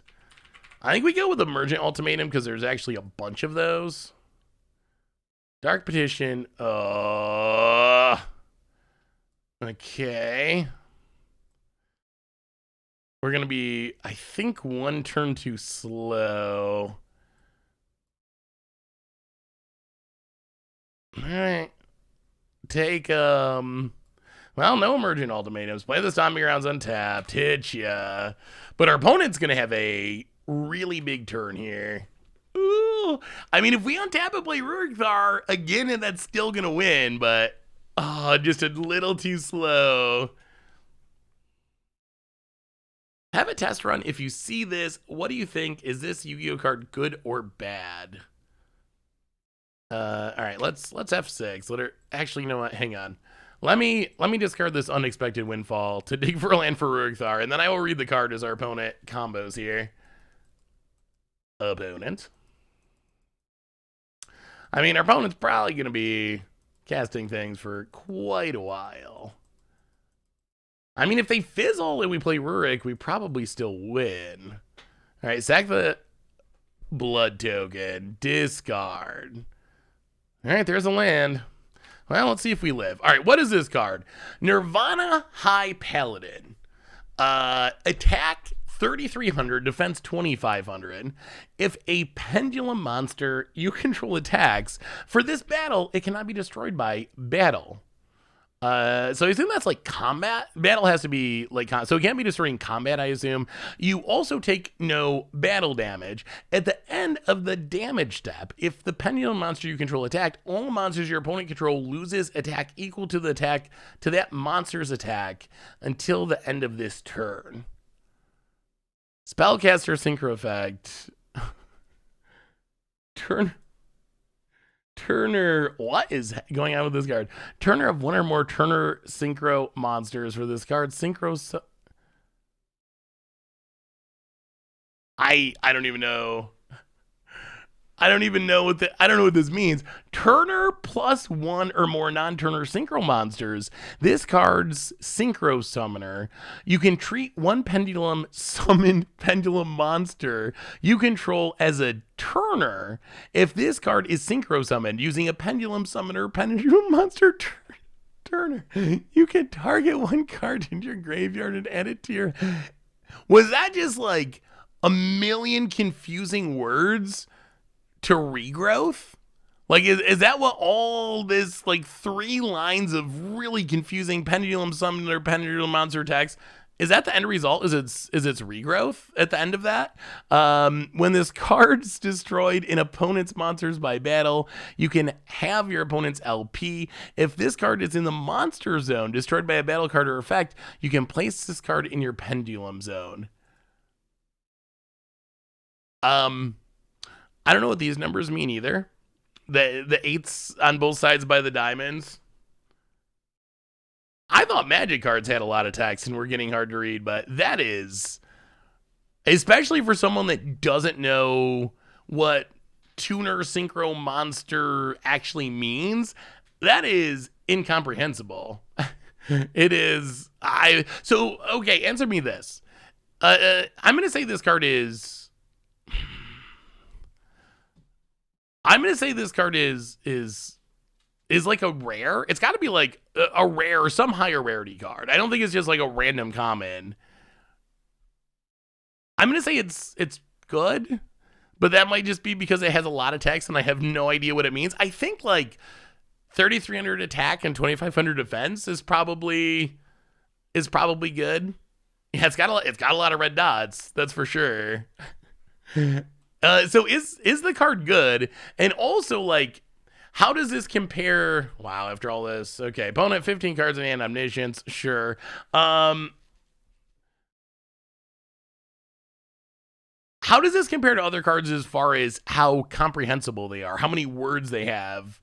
Is this like a typical Yu-Gi-Oh card, or is this the Chains of Mephistopheles of Yu-Gi-Oh cards? Is this like a infamously over the top confusing card, or is this just like an average card? There's a lot of text, but the effects aren't actually hard to understand. I mean, I think it would help if I knew what the words meant. Like this line here. If this card is synchro summoned using a pendulum monster tuner, that line is just, I have no idea. I have absolutely no idea what's going on with that line. Like that line is like gibberish. I'm assuming it's some string of like creature types and so forth, but to me that means absolutely nothing. Is it a regrowth? Yeah, links are fine. As long as they're safe Magic-y links or whatever gaming links. Huh. So is the card good? I missed that part. Is this like a tournament staple, or is this just some draft jav? It's a bit more than a typical Yu-Gi-Oh card. Cool.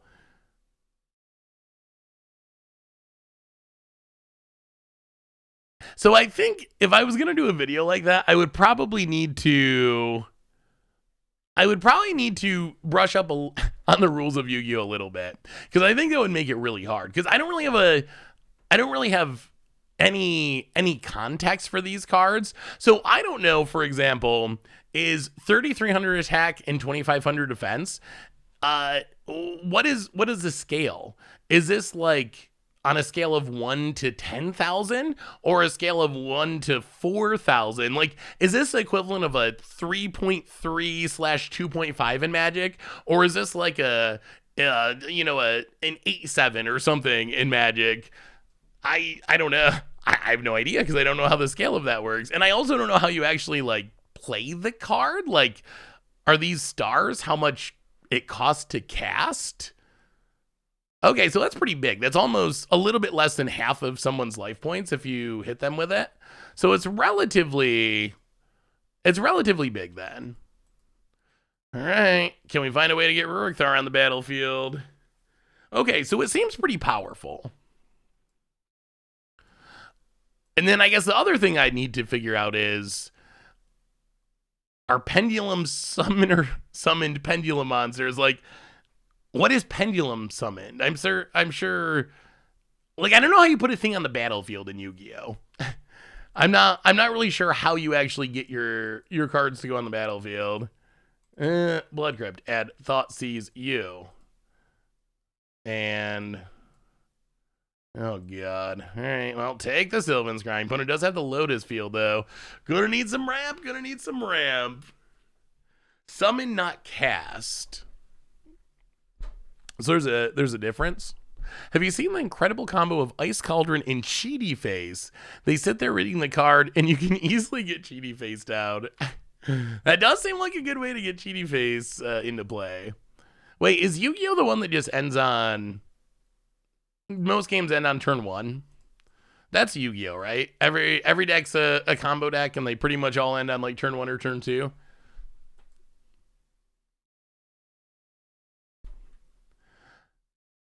Negative 2k attack is kind of low. 2 to 3k is medium, 3k is high. Okay, so it's pretty high attack.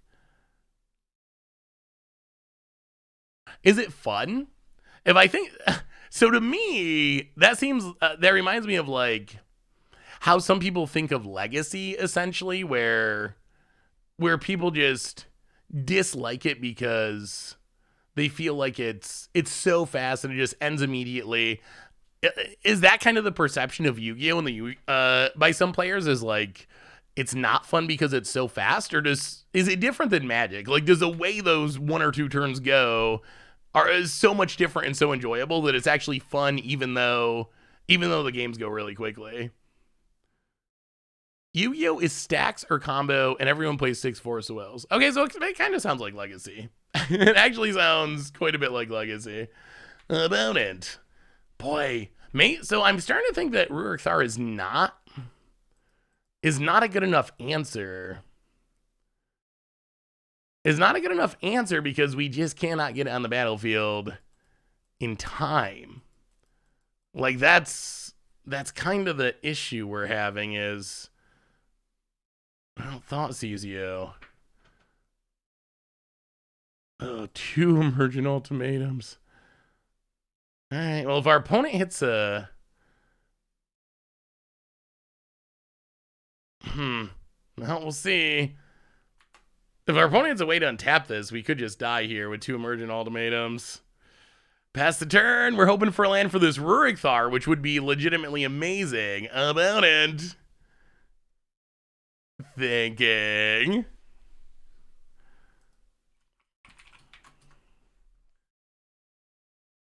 What does Pot of Greed do? No idea. The only thing about Yu-Gi-Oh! I know is that everything about it is a GO format because that's like when I played. About it. Yeah, Rurik Thar is so sweet if you can get it on the battlefield, but I feel like it's just too hard to get it on the battlefield, maybe. Too slow against this. I feel like this is probably the best matchup for it. But if they have a good draw, we just can't get it down in time to hate on them. Oh, Go is an actual format. Okay. Oh my goodness. All right, opponent. Passing. Oh my god. Can we draw land? Deadly Dispute. Almost, but not quite.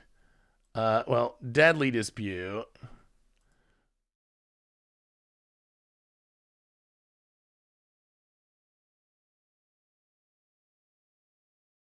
Play Blood Tithe Harvester.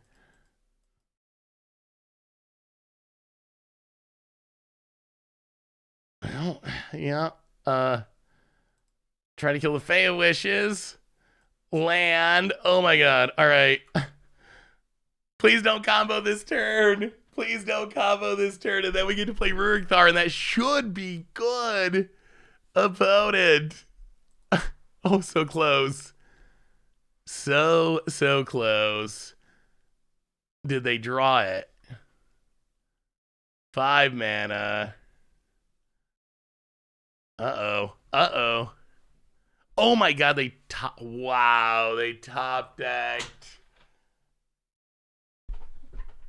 They top decked Hidden Stirrings. Oh no. Opponent. 6 mana. Oh no. No.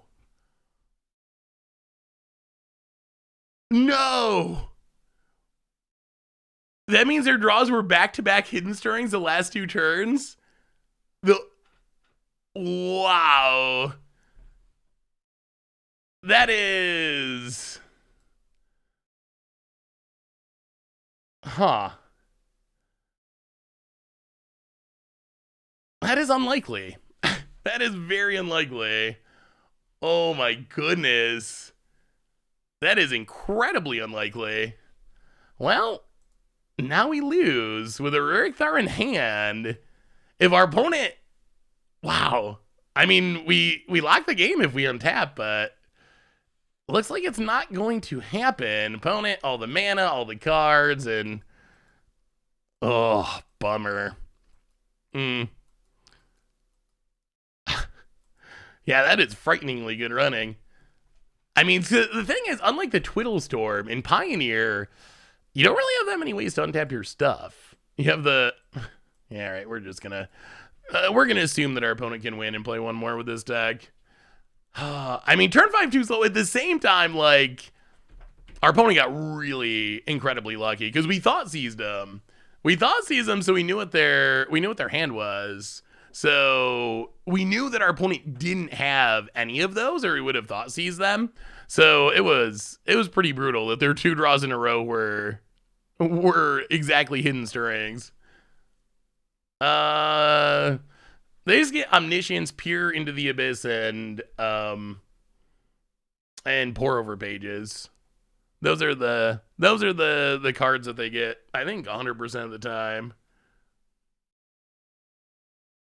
If your combo deck takes until turn 5 to go off, it's okay in a format like Pioneer. I mean, yeah.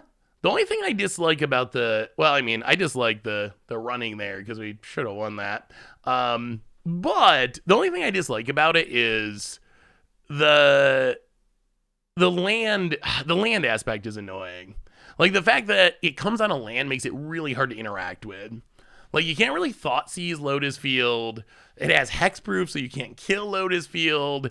That's the one thing I dislike about it. I feel like because of how Lotus Field is worded, it just it makes it even more goldfishy than most combo decks.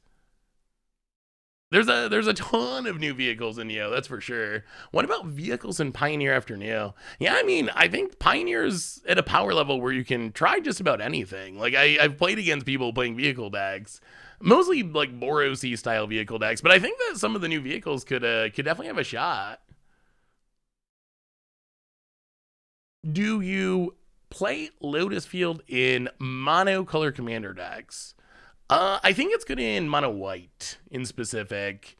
In mono white, I think it's good because you can use it. You can use it to sack your lands to get behind on lands to use your like catch up ramp effects.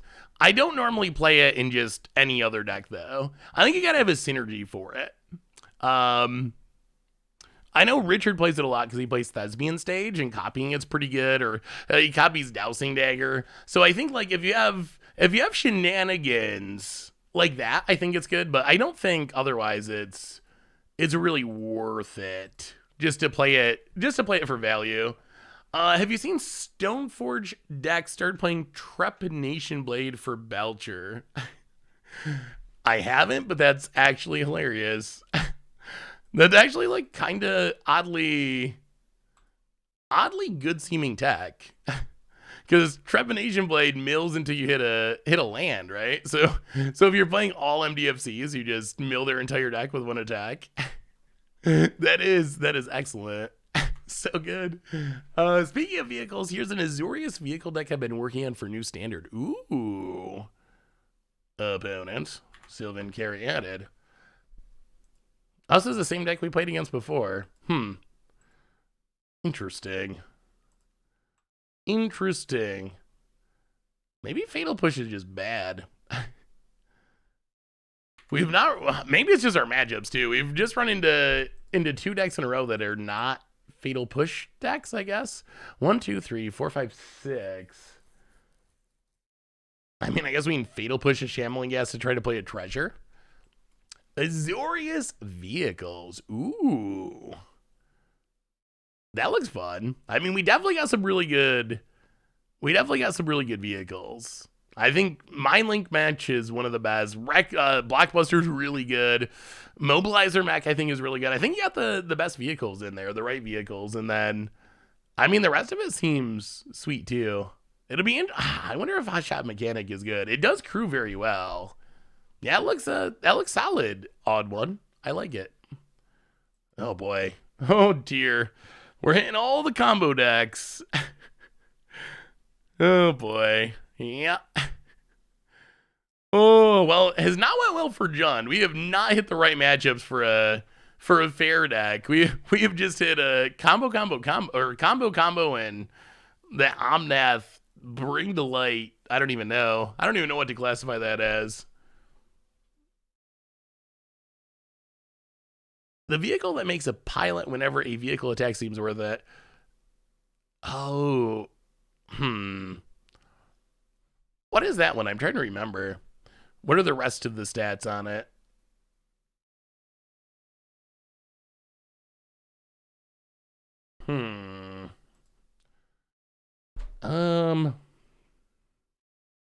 So I think that's good. Surge Hack Mech could be worth it.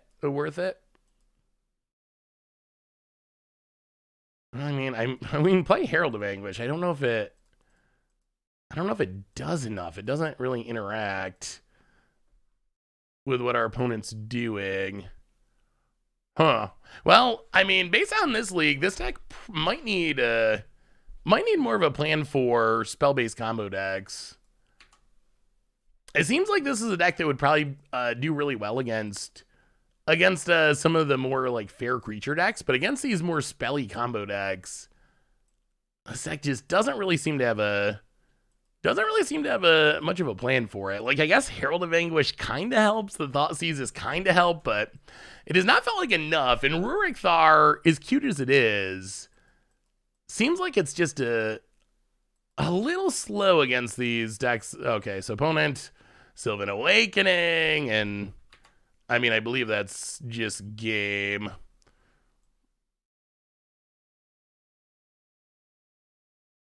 So what is that other vehicle? I don't even know the name. The one that makes a pilot whenever you crew a vehicle. I'm curious now.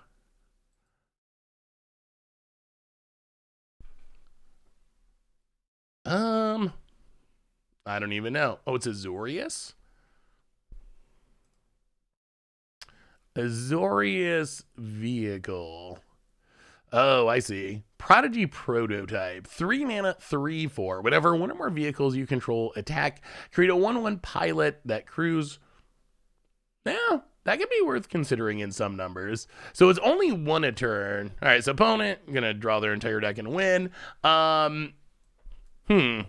So yeah, so this deck I'm thinking, I mean, we're gonna bring in the Rurik Thar, but I'm thinking this deck probably needs a better sideboard plan for spell decks. I think it looks like it should be amazing against mid-range, good against aggro, good against control, but these matchups seem pretty tough for the blood token, Herald of Anguish deck, because I feel like the deck's more or less done what it was hoping to do.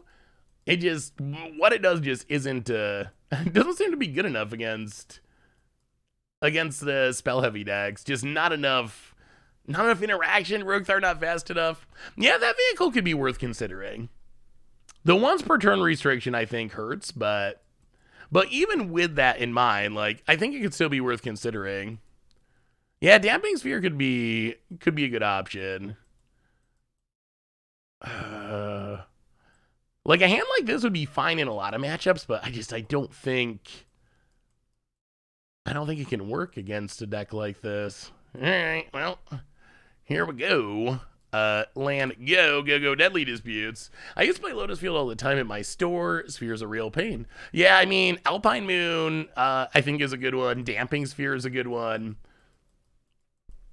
And those cards also, at least to some extent, would also hate on this Jeskai Ascendancy deck. So it'd be a bit of a 2-for-1 where you need something for both of these decks. So Damping Sphere, Alpine Moon would be good against Lotus Field, but not against this deck. Damping Sphere, I guess, is good against both, although it is pretty killable.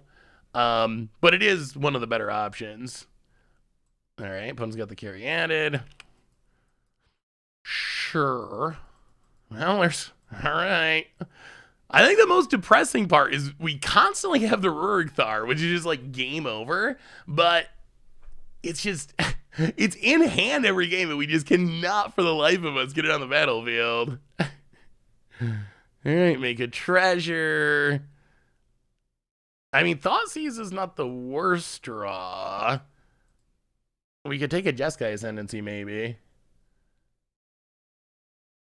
Alright, take the Ascendancy. Pass the turn. Can we get down Rurik Thar? About it. Untaps. Once per turn is good, though. Once on your turn, use tokens to crew and block and make another. Wait, let me read that again. It works on your opponent's turn? Whenever one or more vehicles you control attack. Okay, so it's only gonna work during your turn because of attacking, but still, that is pretty sweet. Yeah, I like that vehicle. Well, duress you. This time with enough discard. It might be enough. We will take the consider. I mean, our whole game plan is just waiting until we get this Rurik Thar on the battlefield, pass the turn, and we get to do it next turn, and that should lock our opponent down. About it. Hey, what's up, Dazbotch? Good to see ya. Yeah, we're in what is probably our last match. We'll see. Opponent. Yangata. All right, so we get to sack the blood to make a treasure. And then I think once we play Rurik Thar, our opponent will hopefully just realize they cannot win. All right, Haunted Ridge. 1, 2, 3, 4. I mean, when we can get it down, Rurik Thar is kind of insane in these matchups. Boom. Your go, opponent. We got a plan, and it actually worked this time. Oh, what was your previous message, Rooker Dog? Opponent land. Well, now our opponent's on the what, two-ish spell clock.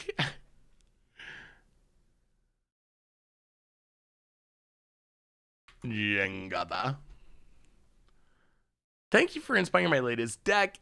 Cultivator Clauses is really sweet for me in Historic.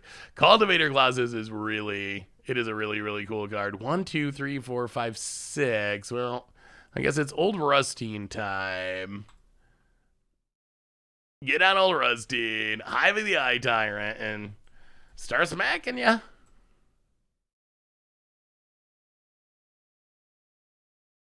Mill some cards, make an insect, hit you for 6.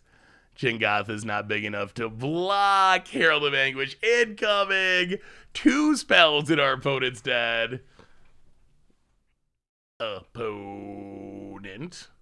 Think we'll get a young Rustine. I mean, it's possible. Maybe we go back in time on Innistrad. The funny thing is, old Rustine doesn't look incredibly old to me. He actually doesn't look that old at all. Like, maybe it's just the art, but when I think of old, I'm thinking more like, you know, long gray hair and stuff like that. Wow, opponent actually had an answer. All right, Chain to the Rocks. Yup. Gets rid of Rurik Thar. Well, opponent's staying alive. That was a big draw. Big draw for our opponent. I mean, does he look old to you? I don't know. I think of like my grandparents or great grandparents. This guy just looks like, I don't know, like he's 40 or something.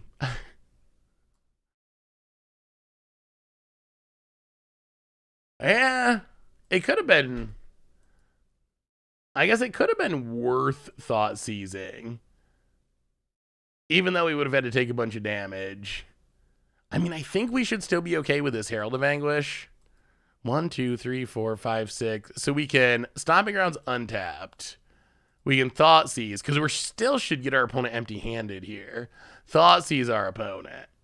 Take the Treasure Cruise. Herald of Anguish. Make our opponent discard their last card. And now, I mean, it's still... Our opponent's going to have to run pretty hot. So Herald's down. Pass the turn. Opponent loses their last card. Nothing in hand. No Treasure Cruise. No Sylvan Awakening. Lethal attacker in the air in Herald of Anguish. Herald of Anguish finally coming true. Uncle Istvan. Uncle Istvan looks pretty young to me.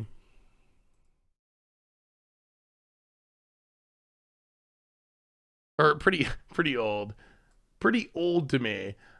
But Old Rustine. I don't know, what's the flavor of Old Rustine? All right. Can we close it out with a win? Ooh. Oh, I don't think we can keep this. We have a Thoughtseize and a Go Blank, but only one land. Uncle Istvan and Old Rustine are married. Is that actually canonical? Wait, what even plane is Uncle Istvan from? Oh no, not like this. Okay. Wow. One lander's all the way down the curve. Oh, disappointing way to go out. I mean, that's why I'm saying let me pull up this art. I'm gonna have to look this up now because I'm curious. Maybe it's just the smallness of the art. What if we try to find a bigger? Oh, that's not that much bigger. This is the biggest art that I can find.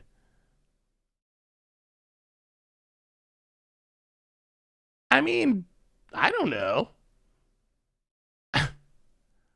What? I'm trying to figure out what makes him really look old, and I'm just not. Is he missing a thumb? Is that just an open bloody wound where his thumb is supposed to be? Like someone just bit off his thumb? I guess that's kind of sort of old looking. Huh. Yeah, I'm just not seeing it. I'm not seeing it. I see like a 40-something hermit dude. Which maybe that counts as old. I mean, if you believe my niece, then I mean, old is subjective.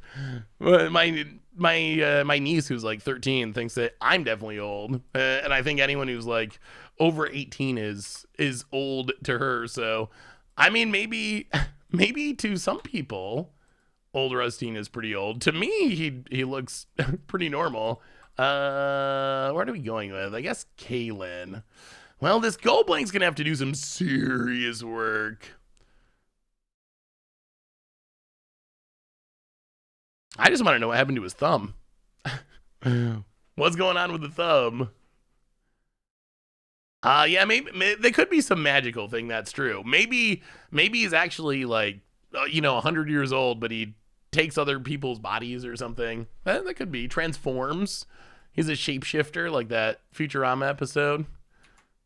Oh, speaking of Futurama, I didn't tell you the other part of the bear story. So last night, Bear, after he ate the pizza off the counter, and destroyed everything. That was step one. Step two was, I had put on an episode of Futurama when I was going to bed, and I didn't turn the TV off. I just paused it, and I woke up in the middle of the night to Bear like barking, and he's not really much of a barker. And I was like, what is going on?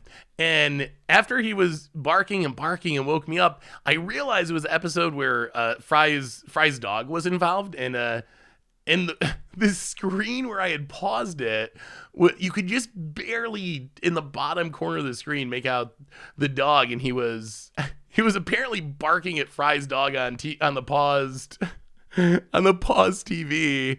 So I had to turn the TV off, and then he just laid down and went back to bed. Yeah, I had seen him bark at like real dogs on TV before. Like sometimes a dog will come on a commercial, and he'll and he'll bark at it, and that makes sense because it looks real. But I did not realize that he would bark at a cartoon dog in a paused episode of Futurama.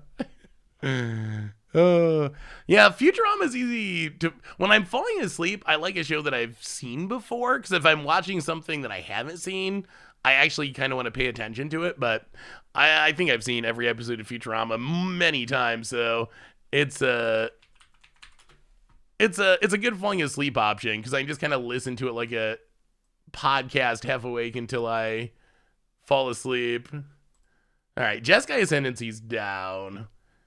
That should be pretty helpful. Getting in Hitcha. Well, now if we can also get down this Herald of Anguish. Without Jeskai Ascendancy, it should be hard for opponent to combo.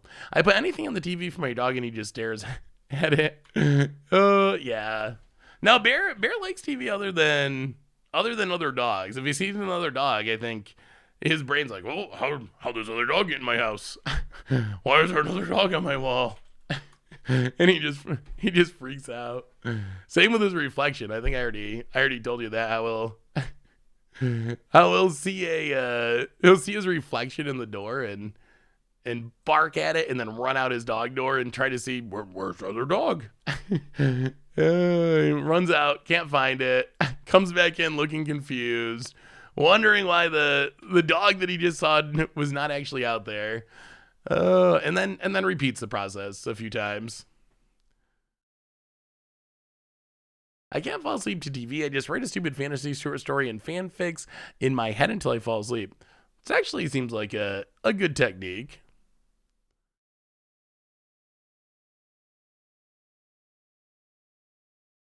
Shouldn't you take Awakening, because they can still win with that in the late game? Maybe. But I feel like, can't they win? Can they not win with Jeskai Ascendancy? Just like chaining together spells with carry added, kind of like the modern versions of Jeskai Ascendancy win? That's what I was thinking, but maybe I haven't played against the Pioneer build in quite a while, so maybe the Pioneer build can't win that way. Well, play the land. Herald of Anguish. One. Do some tapping.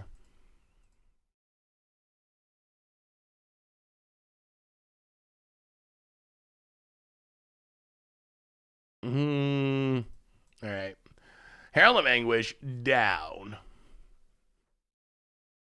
Pass the turn. Make our opponent discard. Oh, come on, Herald of Anguish. Hey, Seth, can we expect a budget magic and against the odds this week?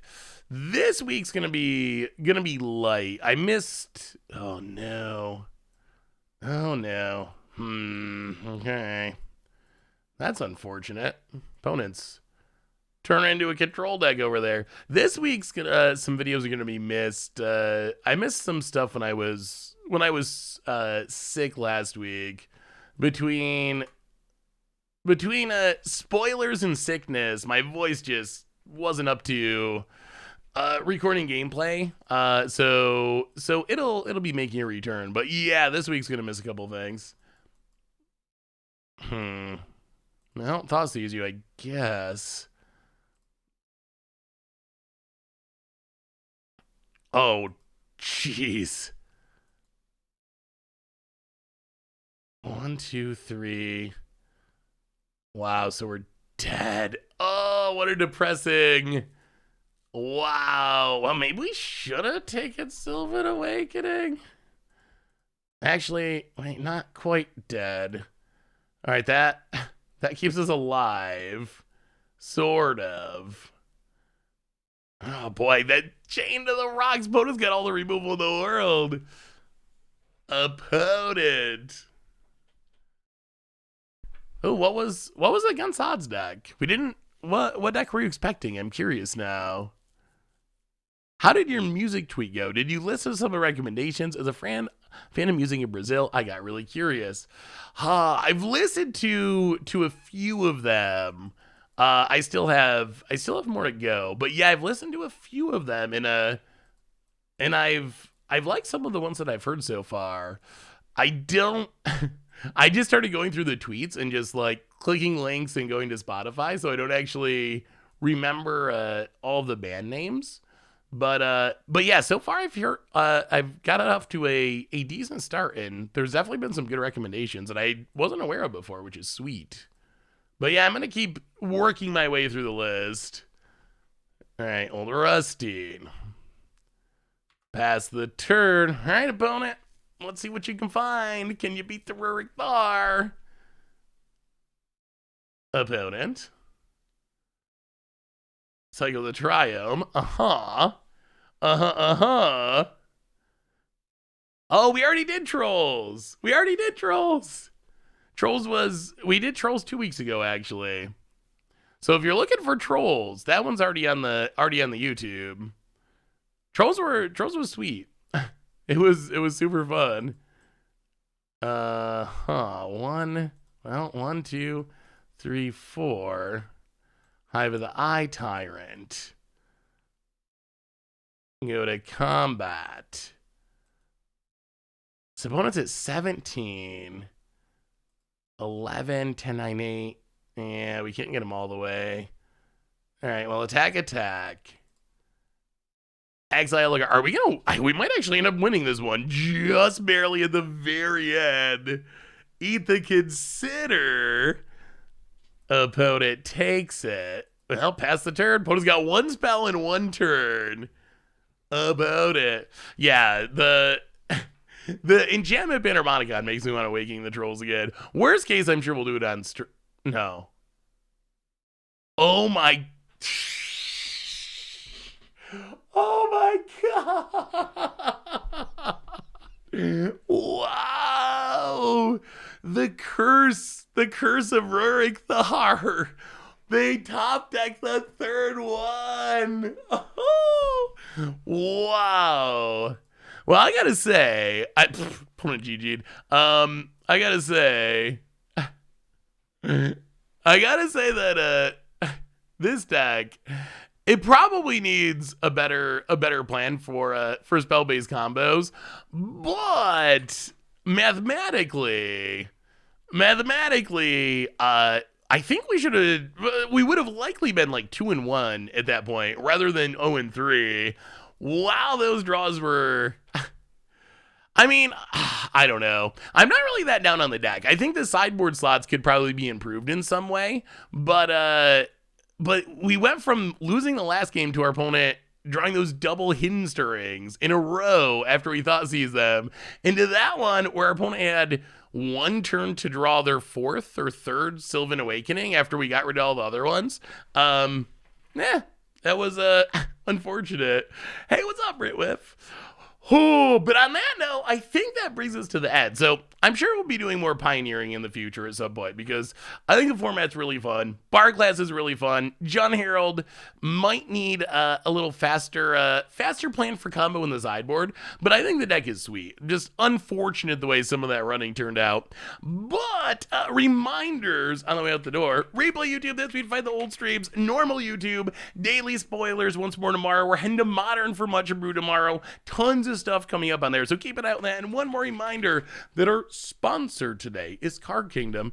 What's the deck supposed to do? I mean, it's it's essentially like a mid-rangey creature deck. It's making blood tokens with Herald of Anguish being the finisher, and you got, removal and interaction and thought seizes and some card draw, kind of just a artifacty blood token version of Judgment Range almost. So it's not like a combo deck or anything in specific, but yeah, so that's kind of the main plan, kind of a blood token Jund, I would say. One more reminder, their sponsor today is Card Kingdom, and if you need some magical cards, you can get them over at cardkingdom.com. Even get a free goldfish sticker. Just let them know you want one in your order notes, and they'll hook you up. Most importantly, thanks to each and every one of you. Y'all are amazing and awesome and spectacular, and I appreciate every single one of you. So I hope you have an amazing night. Have a great weekend. Enjoy the rest of spoilers. I love y'all, and yeah, I'll see you next week for some more streaming. So until then, have a great one, everyone. Thanks again, and I will talk to you soon.